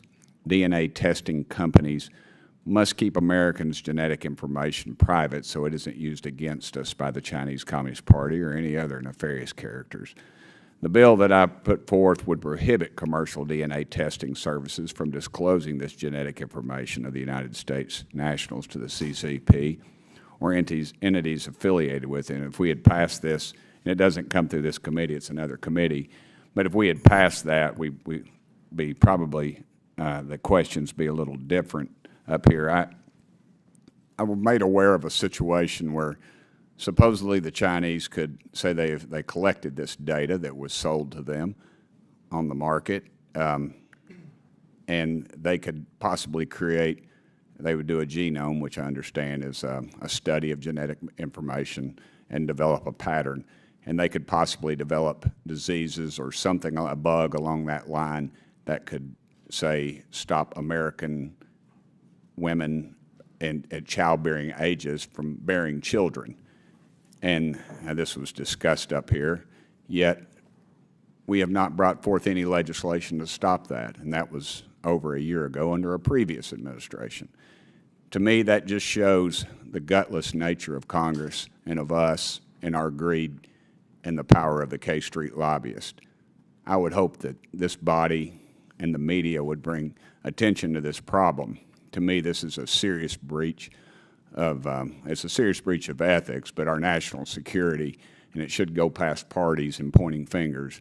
We just need to get some legislation filed, and we need to enforce it. It's worthless when we pass these worthless bills, these so-called studies, and then what happens is we get a good piece of legislation. You got a committee that goes forth with the legislation. You have a well-intended congressperson, yet a staff member their ear is the lobbyists have their ear, and they stop that legislation for whatever reason. They say, oh, we want you to do something, but we need to do a study. Well, folks, if you've ever seen the movie Raiders of the Lost Ark, where at the end there's a warehouse full of this stuff, of things that we're supposed to be looking at, that is what I believe these studies go to, is there's some worthless warehouse, and we go home and we tell everybody, look what we did, and we don't do a dadgum thing up here. We've got to get past the greed and the gutless nature of this thing. We need to take our dadgum country back, and both parties ought to be ashamed. Mr. Chairman, I yield back the remainder of my time. Gentleman yields back. Chair recognizes Ms. Tlaib from Michigan. Thank you, Chairman Comer. You know, Americans are rightfully worried. I know the professor knows and probably hears from a lot of folks about corporations and how our government is allowing them, like 23andMe and others, to use and sell deeply personal information, including medical and genetic data. Sometimes I want to tell my colleagues, and I'm glad to hear some of them speak up about this, because sometimes I feel like our country has gradually turned into a surveillance state where everything about who we are, what we do, is generating private profit and leave us without any privacy. Surveillance pricing in grocery stores, come on. The NSA spying on our private communications, insurance companies using discriminatory factors based on our private medical and genetic history. I don't know any American, Republican, Democrat, libertarian, independent, whatever the labels that they put out, wants to live like that. No one does. So Professor Hu, you know, how can we ensure that genetic data of 15 million users, being put for sale, won't be used for private actors? And I just wanted to be clear. I know everybody's talking about China, but I'm actually really worried about corporate greed here in our country and the corporations here in our country that, you know, to me, corporate greed in our country is a disease. It is causing more death. I don't care if it's a fossil fuel industry, what my residents call sick care, not health care in our country, whatever it is. But I'm really worried, Professor Hu, because Professor Hu, I can see healthcare insurance companies using data saying, oh, your genetics shows you might get breast cancer. We're not going to cover you. You're not going to get life insurance. You're not going to be able to get access. Or they're going to, again, use this to profit, not to help. We don't seem to prevent death and destruction in our country. Even this chamber doesn't do that. And so what can we do? I mean, this is genetical medical, history, as you know. It's incredibly important, especially, I know a lot of ethnic and racial heritage is also mixed up in there, and you saw them targeting folks of Jewish faith. And some of, again, is just, to me, watching this happen. And then we do nothing. We'll have this hearing. And I know Chairman Comer is trying to do his best, but we're going to have this hearing. But are we going to actually update HIPAA? Are we going to actually do something to push back against, profit for this kind of data and information? Thank you so much, Congressman, for that question. And I do think that this is a moment to assess first principles in our commitment to the Constitution, and to what extent does the increasing privatization and commodification of this data come into conflict with our core values, but not only just our constitutional values, our national security interests, and the way in which our national security interests are infused by these fundamental commitments to rights and liberty and freedom and expressive rights and privacy rights as anchoring how we see ourselves as a nation. So, your question about, what can we do to stop drifting into a surveillance state? I do think that one of the things that we need to make sure that we understand is that our ability, I believe, for us to remain dominant geopolitically is not about deregulation or devolution of the regulations around data privacy, cybersecurity, and AI, but leaning into them so that we can make sure that these systems unfold safely and securely, and other nations are now embracing these types of legal regimes, including China, and we are not. And I think that puts us at a great national security disadvantage. I agree. I think for many of our colleagues here, expressing on X your concern and everything about, again, privacy is important, but I think we need really comprehensive data that protects the Americans' private data. I mean, this is literally going to be a fight between those that want that the corporate greed and the government surveillance, and how overreaching that is, because it is, again, going to be profit before the people. And many of them are going to 23andMe because they want to live. They want to live. They don't want to get sick. They want preventive care. And I know, there are, the Trump administration right now is destroying privacy protections. I see it, raiding private Social Security data, tax info, bank account numbers, you name it. I'm really concerned about this growing factor. But I also want many of my colleagues to know, Trump is now working with data and surveillance companies like, what is it, Palantir, is that how you say it? Look at this, to compile databases on Americans. First to target immigrants, they always start there. And then they're going to target, it's going to be our neighbor, other folks. It's going to be unbelievable because, Peter T. Hall and Alex Karp, who made it clear that they care more about political domination than American democracy or individual privacy. I say this because we're talking about 23andMe, but understand there's a bigger movement in our country that we need to put in check right now, because they don't care about us. They don't care about the folks that put us here and told us to protect them. And so I think it's really important, Chairman, after this hearing, let's not just have it in the congressional record. Let's actually do legislation to hold them accountable. With that, I yield.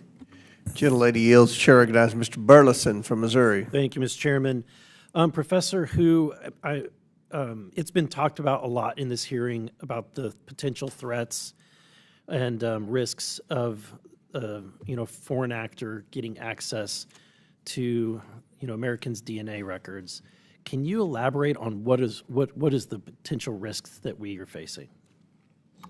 Yes, some of the risks include, for example, blackmail, using it in order to exploit and try to make individuals more vulnerable, greater surveillance risks, and as was discussed, potential biochemical, biometric types of warfare. But I do think that there's also potential AI-driven targeting risks as well.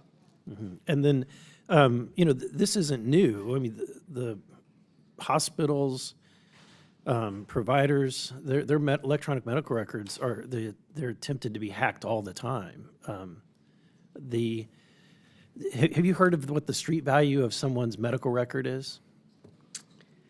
Well, at one point I'd heard that it's over $50,000 or more. It's probably a lot more today. Mr. Selsavage, one of my questions has to do with how the hack occurred in 2023. Is it correct that individuals who had stolen, passwords from other businesses then used that in a form that's called stuffing, where they used an automated system to take, say, the hacked passwords and accounts from another company, and then just rolled through those to see if those same passwords were used on your site? Am I getting that accurately? That's generally accurate. It is something called credential stuffing, whereby a user, and we all have done this, is use the same username and password on multiple websites. Right. And other websites were hacked, and they were able to obtain those usernames and passwords, and then they tried them on 23andMe, and they were able to access a number of accounts to get into and take the DNA relative information. And so the mechanisms that you've put in place to stop that from happening in the future are that you check to see, you send a text message to verify that somebody's logging in from that was the original individual, or what other steps do you take? Right after the cybersecurity incident, the first thing we did was force every consumer to reset their password. Mm-hmm. And as part of that process— They couldn't use the previous one. They couldn't use the previous one, and we also checked that password against known hacked passwords, right? Just to make sure that, the same thing wasn't going to be happening with another credential stuffing. I think if the American people are listening, you should never use the same password for different website businesses. Yeah, that's a very good just process, a good right? policy to follow. And okay. then second, you also mentioned we did also implement two-factor authentication, whereby either, basically we actually then either sent the customer a text message or an email confirming that it was them, and they entered that code to make sure that there was an additional layer of security, a second factor to access their account. Thank you. Ms. Wojcicki, is that correct? I think that one of the things that's kind of striking me is that when someone enters into an agreement, they know your company, they know your reputation, they know you. I think what we're kind of going through is a situation where potentially what the trust that was placed in you because of this situation is in jeopardy if somebody else gets access to that information. The question is, what will they do with that? So one of my questions is, do you think that there should be a law that upon the sale of a business that an individual has to reconfirm that they want that company to have, the new company to have access to their data? Thank you for that question. I'm a huge believer that people should have choice and transparency. So I think it's a complicated question, the one you just asked, because there's individuals, for instance, like my sister, who recently passed away of lung cancer, who established a lung cancer community in 23andMe and feels very passionately about identifying genetic risks for non-smoking lung cancer. So she is deceased. Mm-hmm. She opted in to research because she really cared about that mission. And it was really important for her to be able to do, lung cancer is massively underfunded. It is one of the poorest funded areas. So how could we all come together? So how could she possibly reconsent? I just had one more question. So when a separate company that you've created, had a contract with, and you shared some of that data, what mechanisms do you have to protect and make sure that company is not then reselling it and sharing that data? That would have been part of the contract. So, for example, with GSK, they were looking at aggregate statistics. They could not go and then share that with other partners. Okay, thank you. I yield back. Chair now recognizes Ms. Presley from Massachusetts. Ms. Wojcicki, you claimed that 23andMe is all about consumer empowerment, but most people ended up actually exploited, not knowing that they signed up to have their genetic data auctioned off to the highest bidder. We're not just talking about email addresses. We're talking about names, birth dates, genetic lineages, literal DNA. Data that implicates entire families, not just the person who gave the sample. Ms. Wojcicki, can genetic data, even if de-identified, be linked back to individuals? I appreciate that question. Could genetic data be linked back to individuals? You would, you can link back. Your DNA is your DNA. If I have a way of matching it to something that potentially connects to you, then you could potentially identify. So the answer is yes. The answer is yes. The genetic data, even if de-identified, can be linked back to individuals, just the science.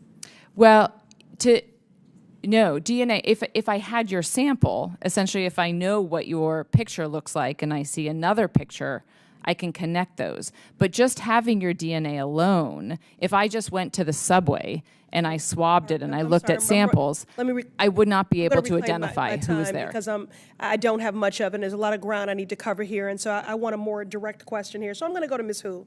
Is de-identified genetic data truly anonymous, or can it be traced back to individuals? Ms. Hu.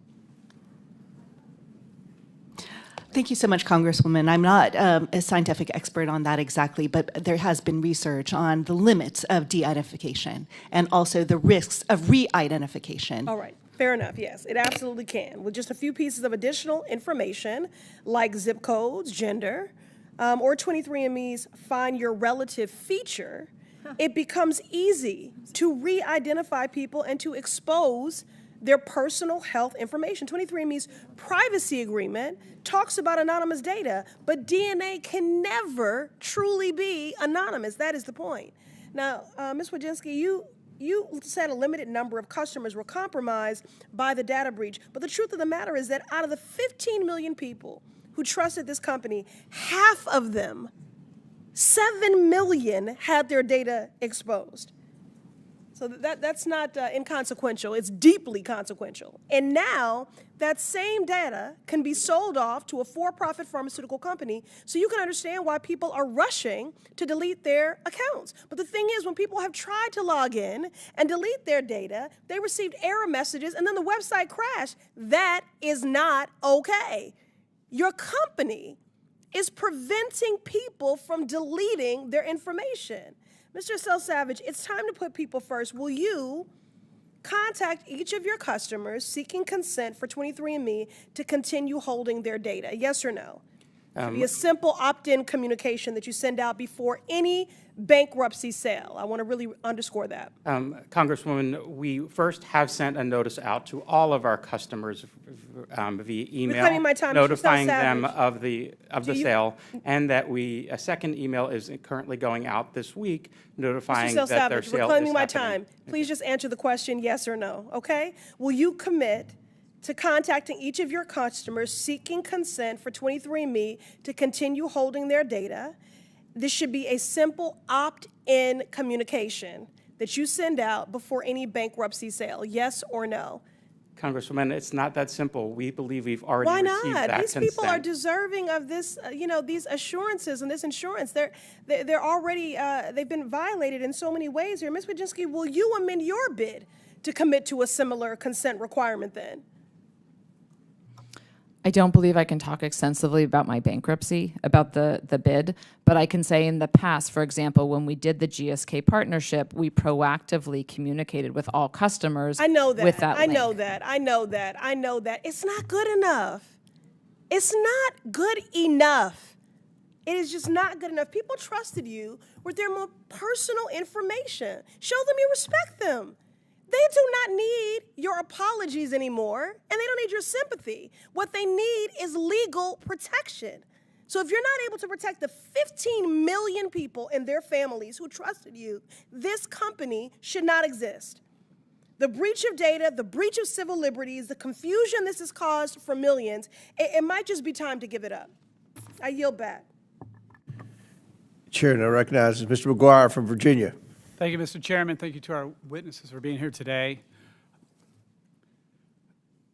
to answer our questions regarding the safety of millions of Americans' genetic information and personal data. If malign foreign actors such as the Chinese Communist Party, CCP, were to get their hands on the data, the privacy of millions of Americans and our national security would be at risk.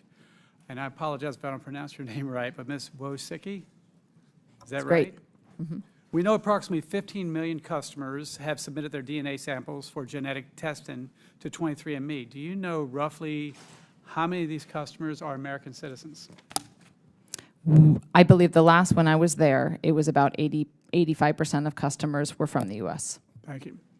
And Ms. Wojcicki, yes or no, did 23andMe already give Chinese corporations associated with CCP and the Chinese People's Liberation Army access to this data? To the best of my knowledge, since I have not been there since March, no. Understanding that every company in China is associated with the CCP. All right, Ms. Wojcicki, 23andMe received investments from Wuxi Healthcare Ventures, a company tied to the Chinese People's Liberation Army and CCP. What other foreign entities have invested in 23andMe? In 2018, 23andMe had an investment from GlaxoSmithKline, which is a UK-based operation. And Mr. Selsavage and Ms. Wojcicki, yes or no, would you be comfortable with your or your family's genetic information and sensitive data being in the hands of a malign foreign actor such as CCP? Yes or no? I would not be comfortable. I would not be comfortable. All right, follow-up. What steps are you taking to ensure the sensitive data of millions of Americans is secure and will not be sold to malign foreign actors? I can take that question. Thank you. You know, as part of the Bankruptcy 363 sale process, we have, special committee has affirmatively said that the company will not be sold to any entity in China, Russia, North Korea, Iran, or any other foreign adversary. I am happy to report that through the bankruptcy process, we, at the current time, have 2 final bidders, both American enterprises.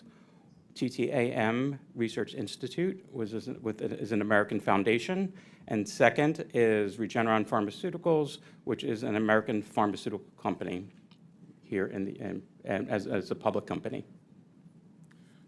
There will be dire consequences to our national security as well as the privacy of millions of Americans if the CCP or another malign foreign actors are able to gain access to sensitive data of 23andMe. The CCP and any other foreign actor should not be allowed to gain access to millions of American sensitive data, which can then be weaponized against them through surveillance or even the creation of a bioweapon. It is our duty as members of Congress to protect our constituents' privacy and our country from foreign actors who will weaponize this data against us if given the opportunity. And with that, Mr. Chairman, I yield back. Would you yield a minute to me of your remaining time? Absolutely. How confident are you all that your data will not end up in the hands of a bad actor? Are you very confident, somewhat confident, or you have no idea? I, as interim CEO, am very confident that the sale of the company will not result in the company being sold or the data ending up in the hands of a bad actor. And by that, I am referring to China, Russia, Iran, Venezuela, or other foreign adversaries. What about health insurance companies or things like that, American health insurance companies? Or? I think I'm very happy to report that the final 2 bidders for the company are TTAM Research Institute, which is a foundation here in the U.S., founded by Ms. Wojcicki. And second is Regeneron Pharmaceuticals. Neither of those are healthcare companies. Okay. And I feel confident that they are taking over the privacy and policies and consents of 23andMe. How confident are you? I'm not involved in the bankruptcy process other than being a bidder. And so for myself, So if you end up with it, you're confident that your company I will. am confident. All right. Chair recognizes Mr. Min from California. Thank you very much, Chair Comer. I have to confess, I don't use 23andMe. I've never been tested for genetics, but I certainly have a lot of customers who have chosen to use 23andMe, and I've heard from a lot of them. But Mr. Selsavage, I understand that customers of 23andMe can choose to consent to have their individual genetic information shared with your researchers. What protections were put in place to protect your customers from the misuse of that data? First, our customer data and our policies are always putting our customers first. Right, but reclaiming my time, just briefly, what protections are in place to protect your customers from misuse of that data? First, and they can have the right to actually remove their consent to that data for being used for research policies at any time. The company always has provided researchers with de-anonymized data. We are not providing individual identifiers when we actually share that data for any research purpose. And I believe you also have protections that it's explicitly limited to just research purposes, right? You couldn't go ahead and sell that to Goldman Sachs, right? Our research consents are, first, there's a research consent that only 23 can use their data for research purposes, and there is a separate individual consent for using that data with third parties. Right, but I understand that, but I'm looking at your terms of service right now, and I don't see any specific language giving 23andMe any ownership rights to people's individual level genetic or health information. Is that correct? That's correct. Our customers' data reclaiming is my always time. the owner of Under the section that's described as licensing and IP rights, your terms of agreement state that you get a license to use quote-unquote user content, which is described as information, data, things like that are generated by users of the service and transmitted to you. It goes on to say specifically user content does not include genetic or health information. I take it from this and the fact that licensing rights for individual genetic or health data are not mentioned anywhere else in your terms of service, that you also don't receive a licensing right or royalty rights to people's individual genetic or health data. Is that correct? I'm not a lawyer, but you don't own it. You don't own the data individually of people. You can use it for some purposes, for research, if they consent to it, but you don't have an ownership right in that. I think you just said that. Is that correct? That is correct. Our customers own their data, and they control that data at all times. So I want to re-ask the question. Could you share somebody's individual data, genetic data, with Goldman Sachs or Elon Musk or with the Chinese government? Could you sell it to the highest bidder? Our policies state that, basically we can actually share. Reclaiming my time. If I was really interested in the genetic data of Chairman Comer, could I buy Chairman Comer's data if he was a client of your service? No, you could not. Why not? Because we don't have the right to share. Because you don't own it, right? You don't own the rights to that. Could you sell the homes of your customers? Could you sell any other assets they owned? The answer is no, because you don't own that, right? So you don't own people's genetic or health information. So I guess I'm really just wondering why you think you can sell this data at an individual level to a third-party company that's coming in, where we don't. I know you're talking about protections on that data, but I'm just wondering. I'm not a customer of yours, but for those who are, including my constituents, why are you selling their genetic data when you don't own it? The terms of service and the agreements at 23. I've looked at your terms of service. Yeah. Mentioned that we can basically, in the event of a sale of the company or a bankruptcy of the company, that the data can be transferred to the new company.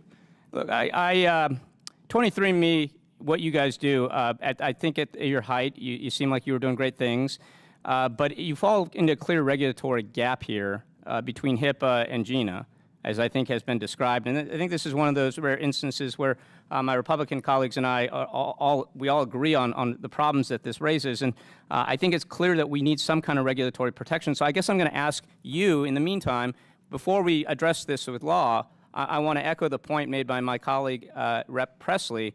Why won't you commit to what seems like a very reasonable and common sense opt-in policy Given that you're about to sell people's individual level genetic data, very valuable information, very personal information, why won't you commit to doing that? It seems like a very reasonable thing to do.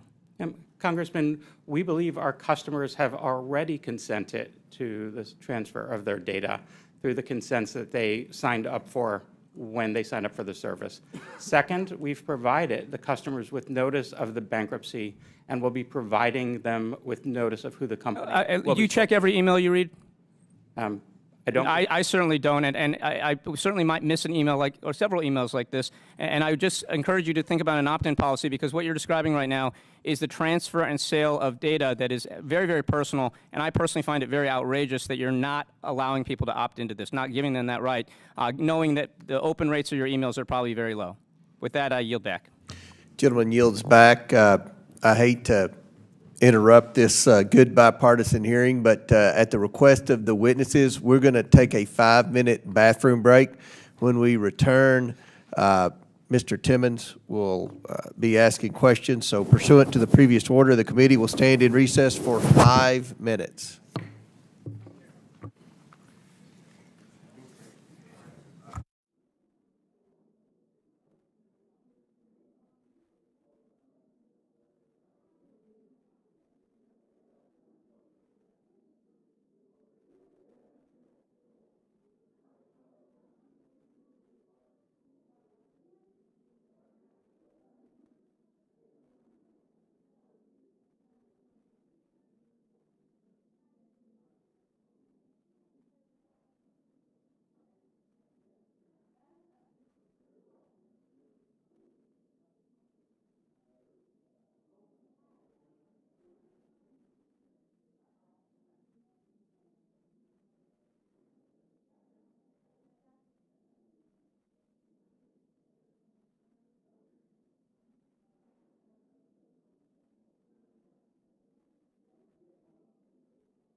The House Committee on Oversight and Government Reform full committee hearing titled Securing Americans' Genetic Information, Privacy and National Security Concerns Surrounding 23andMe's Bankruptcy Sale is back in session. The chair recognizes Ms. Green of Georgia for 5 minutes for questioning. Thank you, Mr. Chairman. Ms. Wojcicki, sorry, apologize. You co-founded 23andMe in 2006 and took the company public in 2021. Is that correct? That is correct. And this is all about DNA, which is we would call science. Is that right? It was really about how individuals can learn about their own genetic information. But DNA and the study of it is science. Is that correct? It's about learning about their family, their ancestry, science, and their health risks. Okay, so it's science. Now, in 2001, you reposted Dr. Raven, the science maven, who reposted my post of a sign that I kept outside of my office that said there are two genders, male and female, trust the science. And the attack on this, which you reposted, so you must have agreed with them, was as a scientist with a transgender parent, I need you to sit down. You don't know the science or the history. You trust the science. Science draws a difference between sex at birth and gender identity. The systematic incidentalization of gender is a product of colonization. What does colonization have to do with gender? I haven't seen that in a long time. I don't actually. You reposted it, though, so you must have known something about it. Also, 23andMe, the company that you led at the time, or that you're still there and you're trying to buy, opponents of trans rights use the phrase, trust the science, to make false claims about sex and gender. We support what the science actually says. Accepting and affirming trans people has a positive impact on their health.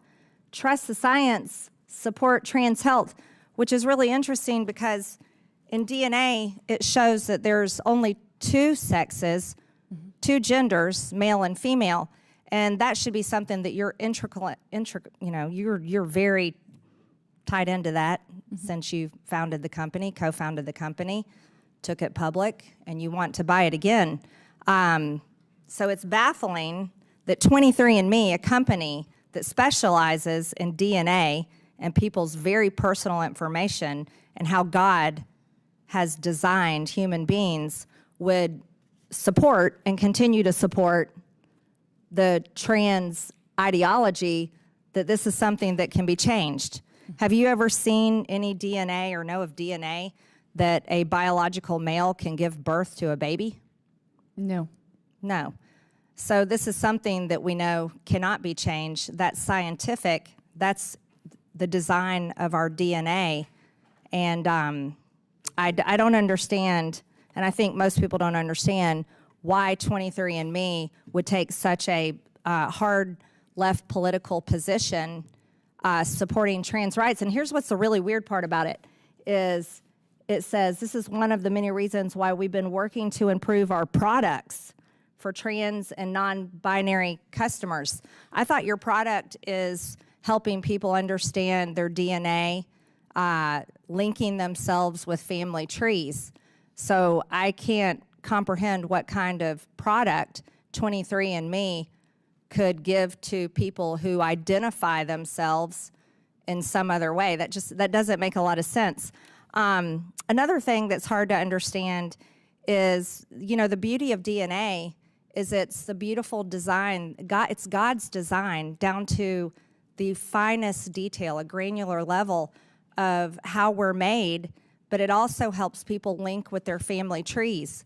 Yet this is a letter that you put out after the SCOTUS ruling overturning Roe versus Wade, and you put out a letter very much against the ruling, that the right should go back to the states, and you clearly put your own personal belief in here on the 23andMe social media, that you are very much for the killing of the unborn, the killing of babies, which completely would destroy what your company is all about. How can we study DNA? How can we study people's lineage if one of the very co-founders and who wants to own the company again, supports the murder of the unborn, the murder of God's design, and the murder of God's creation, which we can link it to DNA. And Mr. Chairman, I'm running out of time, but I think that's 100% against the science, and I think it's 100% against God. I yield back. The gentlelady yields back. The gentleman, Mr. Bell, is recognized for 5 minutes for questioning. Thank you, Mr. Chair, Ranking Member, and our witnesses for being here today. And in Missouri, we are currently recovering from one of the largest natural disasters since 1959, which has left an impact statewide with extensive damage to my district in the St. Louis region. As we recover from these storms, the threat of waste, fraud, and abuse lingers above the lives of the thousands of individuals impacted. These same individuals who are already exhausted and depleted from the mental turmoil and physical loss are now faced with the threat of fraud. Studies have suggested that individuals recovering from natural disasters are at a higher risk of being susceptible to scams. Many of these scams come in the form of imposters who are impersonating government officials, bank workers, or even FEMA employees to acquire vulnerable information. These fraudsters preying on these vulnerable communities use the tactic of acquiring individuals' private information like social security numbers, bank account numbers, and addresses by posing as a resource to provide help, but subsequently using the information obtained for their own personal gain. Ms. Hu, do you agree that access to this personal information poses a significant threat to Americans' livelihoods, especially those in vulnerable communities? Thank you, Congressman. I think that you are helping to elevate one of the critical issues about data privacy, and that is the way in which it can be exploited, particularly to those who are most vulnerable. And without comprehensive privacy laws or greater cybersecurity protections at the federal level, I fear that we're going to continue to face these types of issues. And since we were talking about privacy, I'm going to go off my remarks for a second. I don't, to the previous questions, I don't really care what your positions are on abortion. What I care about is that a woman has a right to make a decision with her own body, that people have a right to make a decision with their own body and healthcare choices. So what we have seen with 23andMe is a breach of privacy that has left many communities vulnerable to fraudster attacks ranging from identity theft to risk from exposure of genetic data. I agree and recognize the need for comprehensive legislation that ensures transparency in the collection and use of personal data, along with stronger security measures and protections when it is handled by corporations. But I also know that the threat of fraud and abuse does not just lie in our corporations, but amongst our very own government.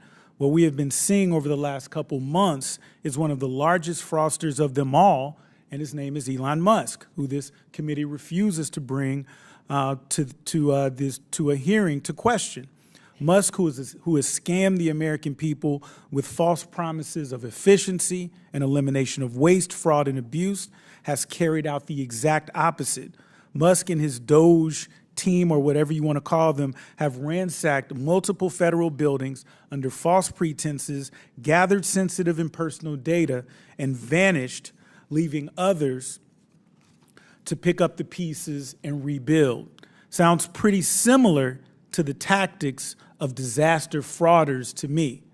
It is our duty not only to hold corporations accountable, but also to hold anyone accountable who violates the privacy and safety of the American people. I will continue calling out and fighting back against fraudsters and protecting the individuals who need it most. Thank you, and I yield back to the ranking member. Does the gentleman yield his time back? To the ranking member, yes. Thank you for that. I yield back. The gentleman yields. The gentleman from Arizona, Mr. Biggs, is recognized for 5 minutes for questioning. Thank you, Mr. Chairman, and thank the witnesses for being here. I want each of you to answer this question as succinctly as possible. Who owns the genetic information at 23andMe? Ms. Wojcicki. What we have said in the past is that you're the individual, always owns their genetic information. Okay, so I'm going to leave it right there. The owner, you've said, is basically the person who submitted their genetic information. Mr. Selsavage? The owner of the genetic information is the customer at 23andMe. You agree with that, Professor Hugh? In their terms, they say that they can sell data. Okay. Yeah, so, yeah, not that they can sell, but that the actual ownership rights, and when you own it legally, you got a bundle of rights. And then I think, Mr. Selsavage, you said that there was, that there's a license for use. And I think that, Ms. Wojcicki, I thought I heard you say that too, that somebody opts in, they're providing a license for use, either for research or other use. Is that fair? You're operating under a license agreement at that point. Our customers, basically provide consent for us to use their data. Strike that. Let's hold on. Okay. Let's not get funny with the words. Are you given a license to use it? Congressman, with all due respect, I'm not a lawyer. Okay. I do know that our customers are always given the right to consent or remove that consent to use their data for research purposes. All right. So we'll leave it there for a sec, and let's just get to liability, because even in a license agreement, you can breach a license agreement, and even if someone provides consent, you can abuse consent, a consensual arrangement. And the question is, who has liability at that point? And I would suggest to you 23andMe does. Would you agree with that, Ms. Wojcicki? I'm not sure I understand the question. If you guys, 23andMe, were to violate what apparently is not a license, but some kind of consent agreement, you would have a liability for that, for failure to protect the markers. If 23andMe violated the consent, yes, then I would believe there would be an issue. Mr. Selsavage, you agree with that? Yes, I believe 23andMe has a duty to uphold the consent that our customers have agreed to and that we've agreed to with them. Okay. Professor Hu? And then, yes, in the breach litigation, I think the class action shows that there was liability. Right. And so let's now compare it to just national security for just a moment. Professor Hu, what specific vulnerabilities in our current laws allow this data to be exploited, the data we're talking about that 23andMe is sitting on? Yeah, I'm deeply concerned that if it is, faced with a foreign investor, which has already been brought up, whether or not there could be other ways in which there could be, once there's a breach, that it can fall into a foreign adversary's hands. Let's get back to the liability for just a sec again, because this is driving me crazy. As one who owns the genetic information, let's say I did, at any point you said I can withdraw consent. Can I order you to destroy that genetic information?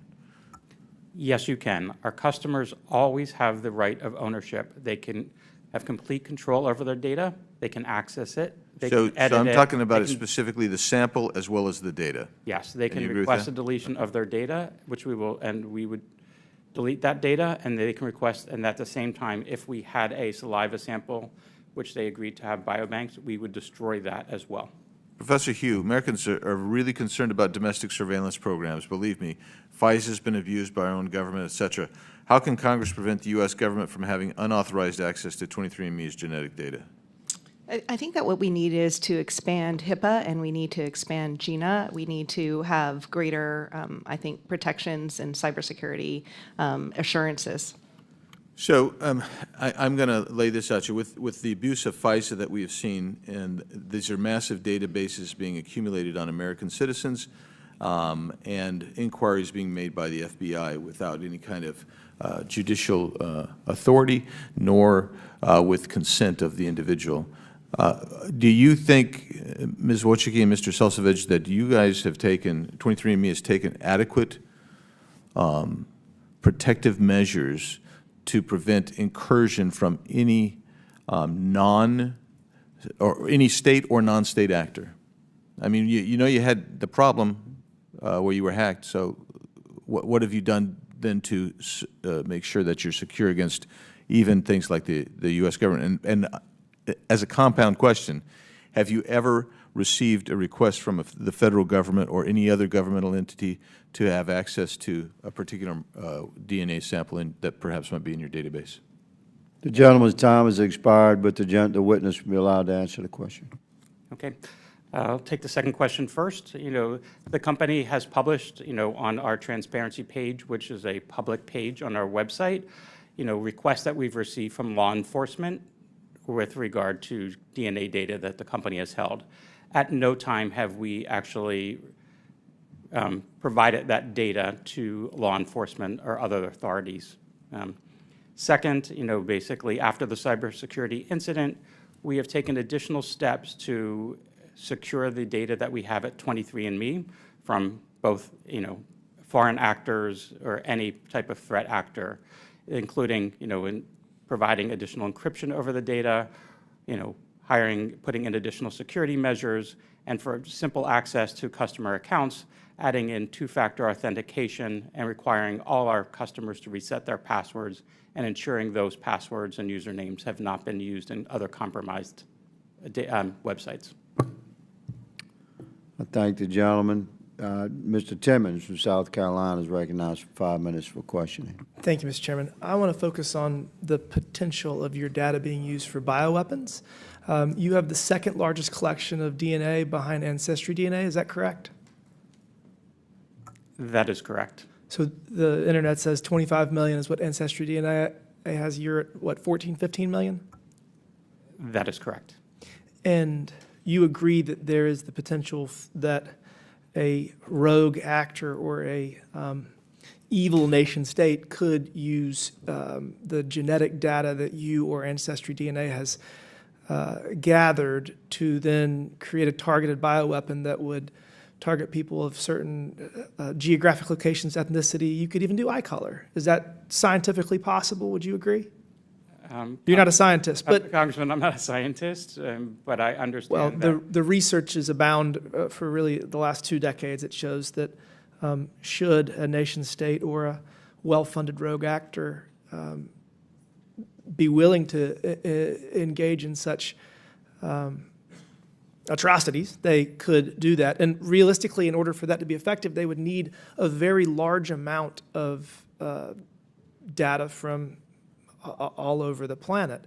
As you consider how this bankruptcy is going to be resolved, is that front of mind, or are you going to make sure that the vast amount of data that you have is not going to fall into the hands of a evil actor? Is that fair? That is fair. First, let me say that as part of the bankruptcy process, the Special Committee of 23andMe has committed to ensuring that under no circumstances will we sell this data to any foreign adversary, including any enterprise or controlled by China, Russia, Iran, Venezuela, North Korea, or any foreign adversaries to the United States. Second, you know, we have 2 final bidders in the auction process for 23andMe. Both of those, TTAM Research Institute and Regeneron, are American enterprises. Regeneron, an American pharmaceutical company, a public company with $55 billion in market cap. Thank you for that. That's helpful. Before I go to Ms. Wojcicki, I want to point out that while every individual technically owns their data that you have, it is comical to think that that ownership is real, because the likelihood of even 1% of the individuals who have used your service asking you to delete their data is virtually 0. So, I mean, while we all agree that I actually did 23andMe. So, I mean, while I do own my data and I could probably log in and try to figure out how to delete it, I'm not going to do that. Nobody else that has used your business is going to. Ms. Wojcicki, when you were CEO, did you or your board ever consider the national security implications of selling, licensing, or sharing genetic data with research institutions abroad, including those in China? We talked about things like that extensively. And did any foreign actor attempt to purchase any data or for research purposes or other? No. So Woozy Healthcare Ventures was an investor. They have direct ties to the CCP and the PLA. Is that, I mean, they were just, we'll give you money, but we want to hear about what you're doing, but we don't need anything from that. Is that fair? It was $150 million that we raised in that round. They were a $10 million investor. They had no board seat, no access. And your investors to have no information. access to any information? No access to information. But they get, I would imagine, investor updates that shows progress? I don't have access to my records. I don't believe that they were a large enough Is it investor fair to get say it. that Ancestry DNA has continued to be successful versus 23andMe, largely because they stayed focused on giving customers their ancestry history, as opposed to 23andMe was kind of trying to engage in secondary lines of effort, genetic testing to kind of help people understand potential health issues they could have? Is that where things might have gone wrong, or? Ancestry.com actually has a very expensive monthly subscription to be able to look at old historical records, versus 23andMe has really been about the acceleration of knowledge around human genetics for the benefit of all of us to be healthier. So they were successful where y'all have clearly failed because they just stayed true to the main business model and y'all expanded? Is that fair? I would say our mission since the beginning was to help people access, understand, and benefit from the human genome. And that benefit has always been about the benefit of human health and that understanding. So the two companies are incredibly different. Okay. Thank you, Mr. Chairman. I'm out of time. I yield back. Gentleman yields back. The gentleman from Texas, Mr. Sessions, is recognized. I stand corrected. Mr. Frost is recognized for 5 minutes for questioning. Thank you, Mr. Chair.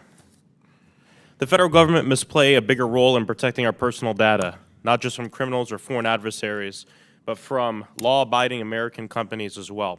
23andMe holds the genetic information of more than 15 million people and is one of the largest collections of human DNA in the entire world.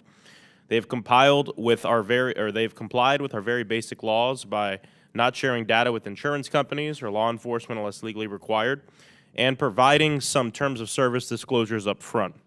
But that's not enough. Printed here in the terms of service and U.S. Privacy policies that users review before opting in, it's about 20 pages. Buried in the privacy policy are the lines, quote, "If we are involved in a bankruptcy, your personal information may be accessed, sold, or transferred, as a part of that transaction," end quote. Mr. Selsavage, is that how you say it? That's correct. Do you know approximately how many people read online terms of service that they agree to? I don't, but you know, one thing we do. It's about 10%, less than 10%. Less than 10% of people will read the online terms of services that they agree to, according to the Pew Research Service. 23andMe customers are now panicking. Simple notice is not going to be enough. Professor Hu, why does our personal genetic information hold so much value in the open market? Thank you for that question, Congressman. I think that it is highly incentivized by the black market because of the way in which it can be exploited and the way that it can be used, especially in our AI age. I think that increasingly there is great value in that type of personal data that can then serve multiple purposes. Why should consumers or people not want their information just available for purchase by the highest bidder? Well, I think especially in this instance, it's so critical for us to look at the way in which we do not have a comprehensive system of protection. We have a very siloed system in the United States where we look at all of this individually within its field. But really the impact is integrated, and especially with AI technologies, we're going to see an increasing integration. Yeah. No, you're 100% right. I mean, Congress has failed to deal with this for a long time. How could 23andMe's bankruptcy proceedings lead to the release of people's private genetic information? Well, I have multiple concerns about whether or not in the time of bankruptcy, whether the cybersecurity and the data protection protocols will be foremost. And I completely understand the commitments that have been made in the past. And they have been known as a very strong company in their data privacy and cybersecurity protections. But it's a time of chaos when you're in financial duress and when you are now transferring potentially the company to others. Even if there's promises up front that you carry over those prior commitments, it's really uncertain. And I think that that's why people are panicking. When it comes down to strengthening privacy regulation for our personal data that's held by corporations, what examples can we pull from in terms of state laws? Well, there are several states now that have very strong data privacy protections, and there are also states that are now leading the way in genetic privacy and biometric information privacy. And I think that if Congress were to help to understand how best to bring further protections, strengthening GINA, strengthening HIPAA, then I think that we could get much farther. Are there any approaches that haven't been tried yet? Well, I think that Colorado, for example, with their high-risk AI, Consumer Protection Act is a model of borrowing from the EU and looking at what types of technologies and what type of AI systems or data-driven systems are going to pose the greatest risk, and I think that that's something that Congress could examine. Yeah. Genetic research has had life-saving results, and large amounts of data can only assist in this work. But the loss of data privacy cannot be collateral damage for these breakthroughs, and innovation must not mean surrender to corporate control. This is not about one company, but in the battle between people's data, privacy, and corporate profits, the people usually lose. And I hope that both my Democratic and Republican colleagues can agree that it's imperative and past time for Congress to step in on this. Thank you. I yield back. Gentleman yields back. The gentleman from Texas, Mr. Sessions, is recognized for 5 minutes for questioning. Mr. Chairman, thank you very much and for this hearing today. Most interesting on both sides. Ms. Wojcicki, you and I met on 1/20/2015 up at the Rules Committee. I was chairman of the Rules Committee at the time and covered much of the things that we are covering today with a different viewpoint, perhaps back then, although we understood that there were members of the House, soon to be Senate, who did hold very dear thoughts about privacy and the things that would come with that. I have 3 questions. The first one is, I assume for anyone who can answer it, who's going to decide who gets the company? Is it the bankruptcy judge? It is first a recommendation from the special committee of 23andMe to evaluate the 2 final bidders to ensure that there is a highest and best bid for the company. That recommendation will then be presented to the bankruptcy court for the bankruptcy court's evaluation. So a recommendation, and theoretically it could be off highest bidder. Is the bankruptcy judge then going to determine the remaining value of what happens in that disposition of the bankruptcy amount? It is the bankruptcy court which will determine what happens with the proceeds from the sale, if that's what your question is. Thank you. Anyone disagree with that? Thank you. Data that is being held, I see the term often that might be reserved for the term research. This is used for research. Is there a corresponding value where a person, 23andMe, would ping back a person if they discovered that all of a sudden something appeared in the marketplace that would correspond to some DNA markers that then 23andMe recognized, hey, we have a trial, we have an answer, we have data and information, could we get you to take part in a trial? Is there a moving back from 23andMe to a person that was whose data you had?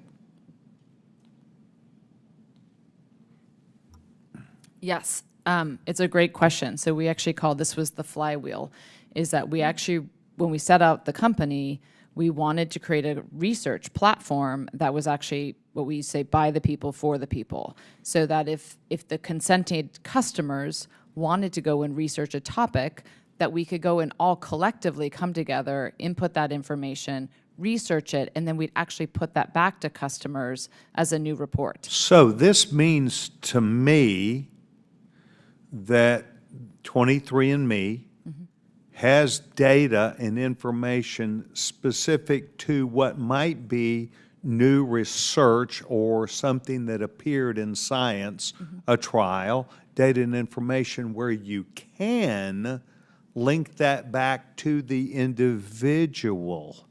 And I had heard people, perhaps, and I could be wrong, this panel say there is no direct link back to a person. Is it based upon if a person opted into that, or do you have it even if someone didn't opt in or opt away that you could, as part of the service, tell them 10 years later, 12 years later, hey, we believe on predictive analysis of what we've learned, you have something on the surface or deep in your DNA. We want you to be aware of something. So it's a great question, and two very different parts of the service. So customers have the ability to opt into research, and in that research part, the scientists are doing discovery. So they would have had to have opted in the beginning, and perhaps that was a value of 23andMe, or at least it was in 2015 that you and I spoke about. They have the ability to opt in. We make a discovery. Once we've made a discovery, for instance, we have what's called polygenic risk scores on areas like type 2 diabetes. Once we say we have validated, we have the ability to predict potentially who's at higher risk for type 2 diabetes, we turn that into a report. And one of the features of 23andMe as a customer who is buying into the subscription is we continuously update your account with new information as it's coming. So my point in saying this, and I'm sorry to cut you off, I've got about 1 second left. There is a direct link that with the sale of 23andMe, you would have corresponding data specific to an individual. Thank you very much. I appreciate you being here today. I hope that this stuff is on a website, FAQ, frequently asked questions or something. There's a lot of people that are here today talking about fear. I think fear is a very negative way to look at things. I think education is. So I hope you're able to make sure if you need to update it, that you're looking at that and appropriately answering questions perhaps that members had today. Mr. Chairman, I want to thank you for the 29 seconds extra. I yield back my time. The gentleman yields. Mr. Crane, the gentleman from Arizona, is recognized for 5 minutes for questioning. Thank you, Mr. Chairman. According to public reporting, individuals with Jewish and Chinese heritage were targeted in the hack that happened a couple years ago at 23andMe. Ms. Wojcicki, why were Chinese and Jewish individuals targeted during this hack? That's a great question. I don't believe it was specifically those individuals. It was definitely something that was reported in the media, and there were a lot of Jewish relatives that were in some of that information, but I don't believe it was necessarily a specific attack on those. It was the credential stuffing. But didn't one of the individuals say that he would sell information about individuals with Jewish heritage? They did report that they said that. Okay. Interesting. Having people's personal DNA profiles unsecured is obviously a very serious issue. Could be used to develop bioweapons, force readiness analysis, blackmail, coercion, and pharmaceutical targeting. I noticed when Ms. Presley asked if you would allow consumers who had submitted their DNA to 23andMe to erase their data from the site before the sale to a new buyer, neither of you could answer yes. I want to go into that for a second. Why could neither of you answer yes if both of you claim that the owners of the DNA is actually your customers? Our customers always have control over their data. They can, basically they can access their data, they can edit their data, they can opt in or out of any research consent, and most importantly, At any time they so choose to, they can delete their data. In the case of... Then why couldn't you answer Ms. Presley's question that way? Do you remember that question, sir? I don't remember the exact question she asked, but for our customers, Her question, sir, was, will you give your customers the ability to opt in, back in, before the sale to a new owner that they didn't submit their data to? I believe her question to me was, will we give people direct notice to say that they can opt in or out of keeping their data? What I am saying today is, at any time, and this has been the case since the founding of 23andMe, a customer can delete their data. It's an automated process. They simply go into their account, click, go to the settings, and they can click delete their data. It's an automated process. We delete all their digital data, and if they've biobanked a sample and consented to that, we destroy that sample. And we do that timely, and we've done that for every customer who requested us since inception, including the large number of customers who requested deletion of their data since the bankruptcy. How difficult is it to do that, Mr. Selsavage? I think it is very simple. I think it probably takes somebody less than 5 minutes to go into their account, go to the settings, click delete my data. And for the company, it's an automated process. Mr. Selsavage, you said you're very confident that American data will not wind up in the hands of a bad actor. Did you say that a few minutes ago? I did, Congressman. How can you make that claim when 7 million users have already had their information stolen? Congressman, the cyber incident at 23 was very regrettable, and we apologized for that to our customers. The data that was actually released in that cybersecurity incident was, mostly DNA relative data. And while it is customer data that was revealed, we believe we've since, enhanced the security at 23andMe, where we've always maintained that it's a top priority for the company. And then second is through the sale process, we're ensuring that the sale of the company will not go to any company that is a foreign adversary to the U.S. Ms. Wojcicki, did I say that right? Wojcicki. Wojcicki, sorry. You said the same thing, that you were very confident that data would not wind up in the hands of a bad actor. I mean, you've been in this space for a long time. You know hacks happen every single day. You know that many nation states that are adversarial to the United States of America have very robust cybersecurity operations. How can you be confident when 7 million of your customers have already had their data stolen? Just to reiterate, I'm not part of the bankruptcy process other than the fact that I'm an active bidder. During my time at the company, we did very proactive steps. For instance, like I mentioned, keeping the genetic information separate from all the identifiable information. So we tried to create a structure where even if there was some kind of breach, that you would not be able to reconnect those and identify back to the individuals and who they were.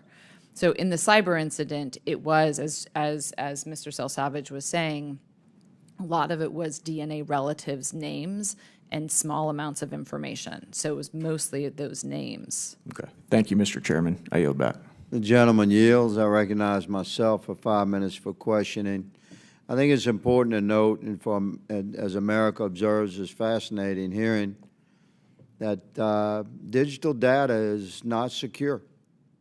You have reports of, according to my research, about 27% of Fortune 500 companies have had major data breaches. These are the wealthiest companies, they're the most advanced security systems. Data breach statistics show a significant increase in both the number of breaches and the number of records exposed within those breaches. For example, in the United States, the number of data breaches increased from 447 in 2012 to over 3,200 in 2023. In 2023, 353 million individuals were impacted by data compromises. And globally, data breaches exposed over 818 million data sets in the first quarter of 2024. So it's intellectually unsound to discuss digital data as if it was secure. And therein lies the problem, because Ms. Wojcicki, 23andMe, congratulations on the success of the company. I'm a Republican. I support free enterprise. Glad you had a good run, but let's talk about the issue right now. Because 23andMe began with a DNA swab, and that swab was sent in to a laboratory, I presume, 23andMe, and that laboratory analyzed that physical data and created a digital file. Is that correct? Yes, we would.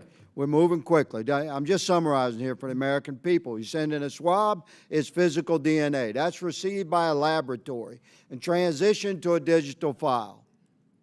At that point, America, no longer secure. And I need to only point to modern history and data breaches and digital theft. But let's move a little bit deeper into this consideration. In these laboratories in 23andMe, did you have Chinese nationals working, ma'am? So 23andMe contracted with LabCorp? Yeah, did So you have Chinese nationals working in laboratories that were processing the DNA physical data and transitioning that data to digital files? So LabCorp is a public company. It's one of the largest lab testing. Yes or no? Whatever. I didn't control their hiring. Would you believe me when I tell you the answer is yes? You had Chinese nationals. Listen to this, America. You sent in your DNA on a swab. No problem. That's cool to check your family history and your family tree. But, you know, I did it too. But the expectation of privacy of your digital data was gone the moment you put that thing in the mail. And now Congress has to determine whether or not we're going to allow the abject sale of that data. And let me just say that we're going to draft legislation, Mr. Selsavage. We will draft legislation. I don't know if we'll get it right because it's complex. I would estimate there'll probably be a dozen different iterations of legislation covering DNA digital data control over the next decade. But Congress must act in response to this newly emergent threat, because you're not just talking about 15 million people for 23andMe. According to my research, over the course of 30 years, 15 million people become 100 million descendants. It's the same basic DNA profile, therefore subject to the same threat of biological weaponization of that DNA profile, and that DNA profile exists in the digital realm where we already acknowledge it's not secure. So this body is going to create legislation, and that legislation will impact the sale of this data. So both of you have a stake. Quickly, Madam and Sir, advise this body. Will you be available for consultation to this committee as we work through what legislation will look like? I would be honored to help and participate however I can to help make sure that genetic... However you can. Thank you, ma'am. Good, sir? And likewise, I'm happy to help. Professor Hu, we're going to need you. Will you be available? Absolutely. Thank you. My time has expired. The chair recognizes Mr. Gill for 5 minutes for questioning. Thank you, Mr. I stand corrected, Mr. Gill. I apologize. Ms. Crockett has arrived. Ms. Crockett is recognized for 5 minutes for questioning. I apologize, Mr. Gill. Thank you so much, Mr. Chair. Despite the messy breakup we all saw unfold last week between the world's richest billionaire and the world's pettiest billionaire, we cannot forget the damage Elon Musk and President Trump have done together to our government, national security, and Americans' privacy. Republicans are holding this hearing acting like they care about protecting your privacy, pretending like their president isn't out there trashing privacy and cybersecurity laws to build profiles of Americans' sensitive information that could give him unparalleled power to control what we say and what we do. That's right, whistleblowers have told the committee that DOJ is carrying around, quote, backpacks full of laptops to combine protected data from different agencies, and that DOJ is not notifying Americans that their data is being moved around, even though they're required to do so by federal law. Professor Hu, why do federal laws like the Privacy Act and the Federal Information Security Management Act place safeguards around how the federal government handles and uses Americans' data? Thank you so much, Congresswoman, for that question. I think that it's absolutely critical to see the urgency of this moment in history, that as we are asking 23andMe to exercise such care and moral obligation to safeguard our national security interests, that we also ask that of our own federal government, and that we look to the laws that we have, such as the Privacy Act and FISMA, as reasons why it's so critical, not only because of the history of potential abuses and misuses that we've seen in the past, that then, and also the vulnerabilities that led to the enactment of those laws, but because of the critical national security issues that are emerging, especially in light of AI warfare. Thank you so much. Professor Hu, let me ask you one more question. How does DOJ's haphazard and cavalier handling of American sensitive data present privacy and security risk? I think that what we really need to understand is that that aggregation and that consolidation of data opens us up to a great deal of targeting and also the type of misuse and abuse of that data. And without making sure that we reinforce the systems that we have put in place previously and those specialists and experts that we had hired previously to safeguard those systems, we are really jeopardizing, I think, Americans' privacy. Yeah, it seems like we decided to leave all our valuables in the car out where everybody can see it and the door is unlocked. That's what it feels like, but I digress. Our federal agencies are tasked with protecting cybersecurity and maintaining critical IT infrastructure that has been gutted by this administration. Almost 1,000 employees were fired or forced out of the Cybersecurity and Infrastructure Security Agency, better known as CISA, weakening America's cyber defenses. Professor Hu, how will these workforce cuts jeopardize our nation's ability to protect Americans' data from cyber attacks? Yeah, I think that we need to understand the critical role that these agencies and professionals, including CISA, the Cybersecurity and Infrastructure Security Agency of the Department of Homeland Security, the role that they play in making sure that they safeguard all of our critical infrastructure. And without the proper staffing, we're throwing ourselves into a great deal of jeopardy. And I think that we also need to recognize the potential conflict of interest here of those that are trying to dismantle these cybersecurity systems. Thank you so much. As another example, Trump's acting director of the Consumer Financial Bureau of Protection, which Trump is also trying to unconstitutionally dismantle, recently killed a bill that would have shielded Americans' sensitive information from data brokers. Instead of protecting Americans from companies that sell their address, email, phone number, financial data, political affiliation, religious beliefs, and other sensitive information, Trump is letting them run wild. I'd ask unanimous consent to enter into the record a Wired article titled, quote, CFPB quietly kills rule to shield Americans from data brokers. Without objection, so ordered. Thank you so much. Congressional Democrats and American people are rightfully concerned that their sensitive information is being used, abused, and pooled without regard to our nation's privacy and information security laws. And we won't forget that just last week, Republicans made us wait more than half an hour while they scrambled to get their members into this committee room for a hearing that they called, yet did not bother to attend because Democrats had the votes to subpoena Elon Musk. If they agree with what Elon has done, why are they so scared to hear from Elon himself? Maybe now that Elon broke up with Donald, the majority will finally join us in demanding answers from Mr. Musk's time within this administration. Let me tell you something.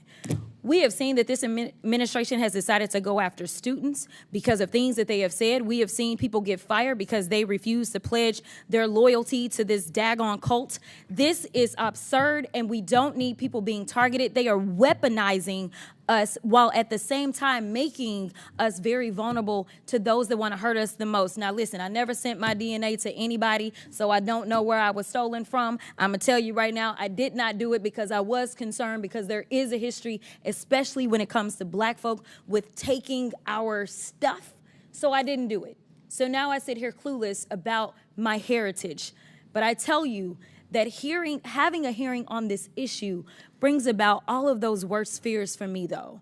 The fact that our data is just out there and our personal biographical information. So I am just going to ask any and everyone around the science world, so that we can make sure that we move forward in this country. When it comes to science, we got to make sure that we are protecting people's information as we are trying to move forward, whether it's AI, whether we're talking about things such as our genes or otherwise. Thank you so much, and I yield. Thank you so much, Mr. Chair. Chair recognizes Mr. Gill from Texas.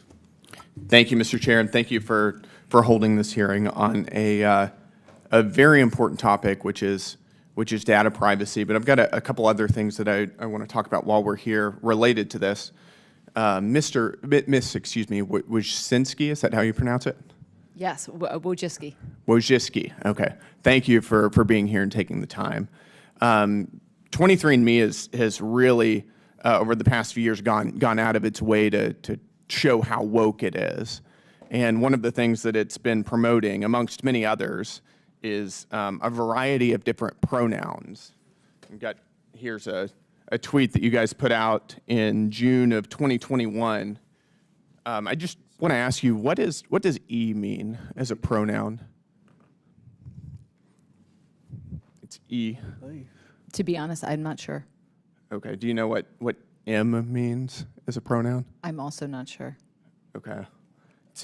Don't you think it's important to know what these mean? You guys are, in this post, you wrote, or somebody on your comms team wrote, that using the correct pronouns impacts trans people's health, can reduce the risk of depression and suicide. That's a pretty serious claim. It seems like if you're going to demand people use these pronouns, you would know what they mean, right? Mm-hmm. I delegate. 23andMe had a lot of people. We had 6, Right. 7. You were CEO though, right? I was CEO, but it doesn't Okay. mean I can oversee every single post. Well, this is a very, very politically charged post that you guys put out. I would think that you would have a view on that. Mm-hmm. Can you tell us what is the difference between Z and Z? One of them is ZE and one is XE. I'm not up to speed on that. Okay. Does it concern you that not understanding this might increase the risk of depression and suicide amongst trans people? I support my research team that felt that, it's important for us to be inclusive of everybody, and it was very much grounded. I agree, but it doesn't seem very inclusive if you don't know what they mean, right? I respect the social team and the research team that put that post together. Mm-hmm. But you don't know what any of these pronouns mean, but you guys are promoting it. I assume it's different ways people like to be referred to. What about here, HIR? What does that mean? I don't know either. What about fair, FAER? Again. You'd agree these are pretty unusual things, wouldn't you? I think they represent a lot of the diversity in this country. Okay, well, I'm trying to understand the diversity, and I'm asking you what they mean. I'll give you one more chance. Do you know what Z here, Z, Zim, fair, EM mean? I do not. Okay. Does that concern you that you don't know it? According to your own post here, understanding these and using the correct pronouns would improve your product for trans and non-binary people. It seems like this is directly related to the product. Again, it was the team, the social team and the research team that felt strongly around putting. Well, you were CEO, so you can't pawn off responsibility to somebody else here. What about bathroom access? On 23andMe's website, I've got it up here on my phone. There's a 23andMe blog, and there's a little subheading about bathroom access. Is it still 23andMe's official position that men should be using women's restrooms? I'm not at 23andMe anymore. Okay. Was it while you were at 23andMe? I think we had non-gendered bathrooms as well. Well, that's not what this is referring to. This is referring to laws that seek to force, in your own words, force trans individuals to use a restroom that does not correspond to their gender identity. While you were there, was it 23andMe's position that men should be using women's restrooms? I think our position was just to make sure that we're applicable to laws. That this isn't in reference, this is actually against laws that would stop people from using the wrong restroom. Yeah. So this is actually against laws. I haven't seen, I don't have that post in front of me, so I can't comment specifically. Was it 23andMe's position while you were there that children should be transed? Because that's on this website as well. I don't know specifically what you're referring to. I can read you a little bit about it. Supports gender-affirming health care, such as hormones in surgery for trans youth. I think 23andMe referred specifically some of the pediatric guidelines. Sounds to me like you took a genetics company, which you built, and congratulations for doing that, and turned it into a woke social justice organization. You want to run away from that now. Doesn't sound like you even knew what you were talking about at the time. You don't know what any of these pronouns mean. And now realize that this is politically not very popular. Says a lot about where your convictions were and what you meant here. So thank you, Mr. Chairman. Thank you. And just one last question before we go to a brief closing statement. I'm sorry, go ahead. Thank you, Mr. Chair. I will note that several of our Republican colleagues spent so much time talking about trans, and this is the Oversight Committee. This is a hearing about genetic information. And instead, we are focused. I think it's fair to say that a number of my Republican colleagues seem obsessed with trans issues, as opposed to, say, things like the corruption we're seeing in our government, the illegal removals and deportations of citizens and people here on permanent residence and permanent green cards and student visas. But this is an important hearing because Americans do deserve to know what the sale of 23andMe will mean for their sensitive genetic data. While 23andMe's privacy policies currently allow customers to delete their data from the company, the next buyer of 23andMe could do away with these types of safeguards for its 15 million customers. Despite today's testimony from the current and former CEO of 23andMe, customers' visibility into their data, where it may be sold, and what the company's third-party partners do with it is extremely opaque. In addition, it's clear that no comprehensive federal data exists to limit companies like 23andMe from selling their data to third parties. The collection and storage of copious amounts of sensitive personal information, whether it's in 23andMe's database or in the federal databases containing Americans' sensitive information, creates a clear target for hostile actors. Sensitive data can be subject to exploitation both for national security purposes, whether it's the CCP, Russia, or other foreign adversaries, or for consumer exploitation, including by data brokers and advertising and market analytics providers. Our nation's federal laws have not kept up with technological advances or the potential threats from malicious and foreign actors. Americans need strong oversight and stronger laws to bolster our national security, our private security, and our privacy protections to make sure that our sensitive data remains safe.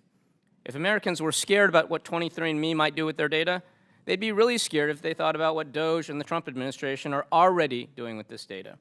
Congressional Republicans cannot continue to ignore the Trump administration's blatant attacks on and destruction of critical security and privacy protections across the government. This Trump administration has conducted mass terminations of critical federal IT experts, chief information officers, and other technology professionals, while also removing many of the inspector generals that are meant to ensure good processes. DOJ, meanwhile, has seized unauthorized access of Americans' data, disregarding long-standing cybersecurity practices and existing data privacy laws. And thanks to a brave whistleblower, we know that here on the Oversight Committee, Democrats learned that DOJ is reportedly creating a master database of sensitive information from across all federal agencies in apparent violation of existing privacy and cybersecurity protections that ensure that this data cannot be exploited or misused.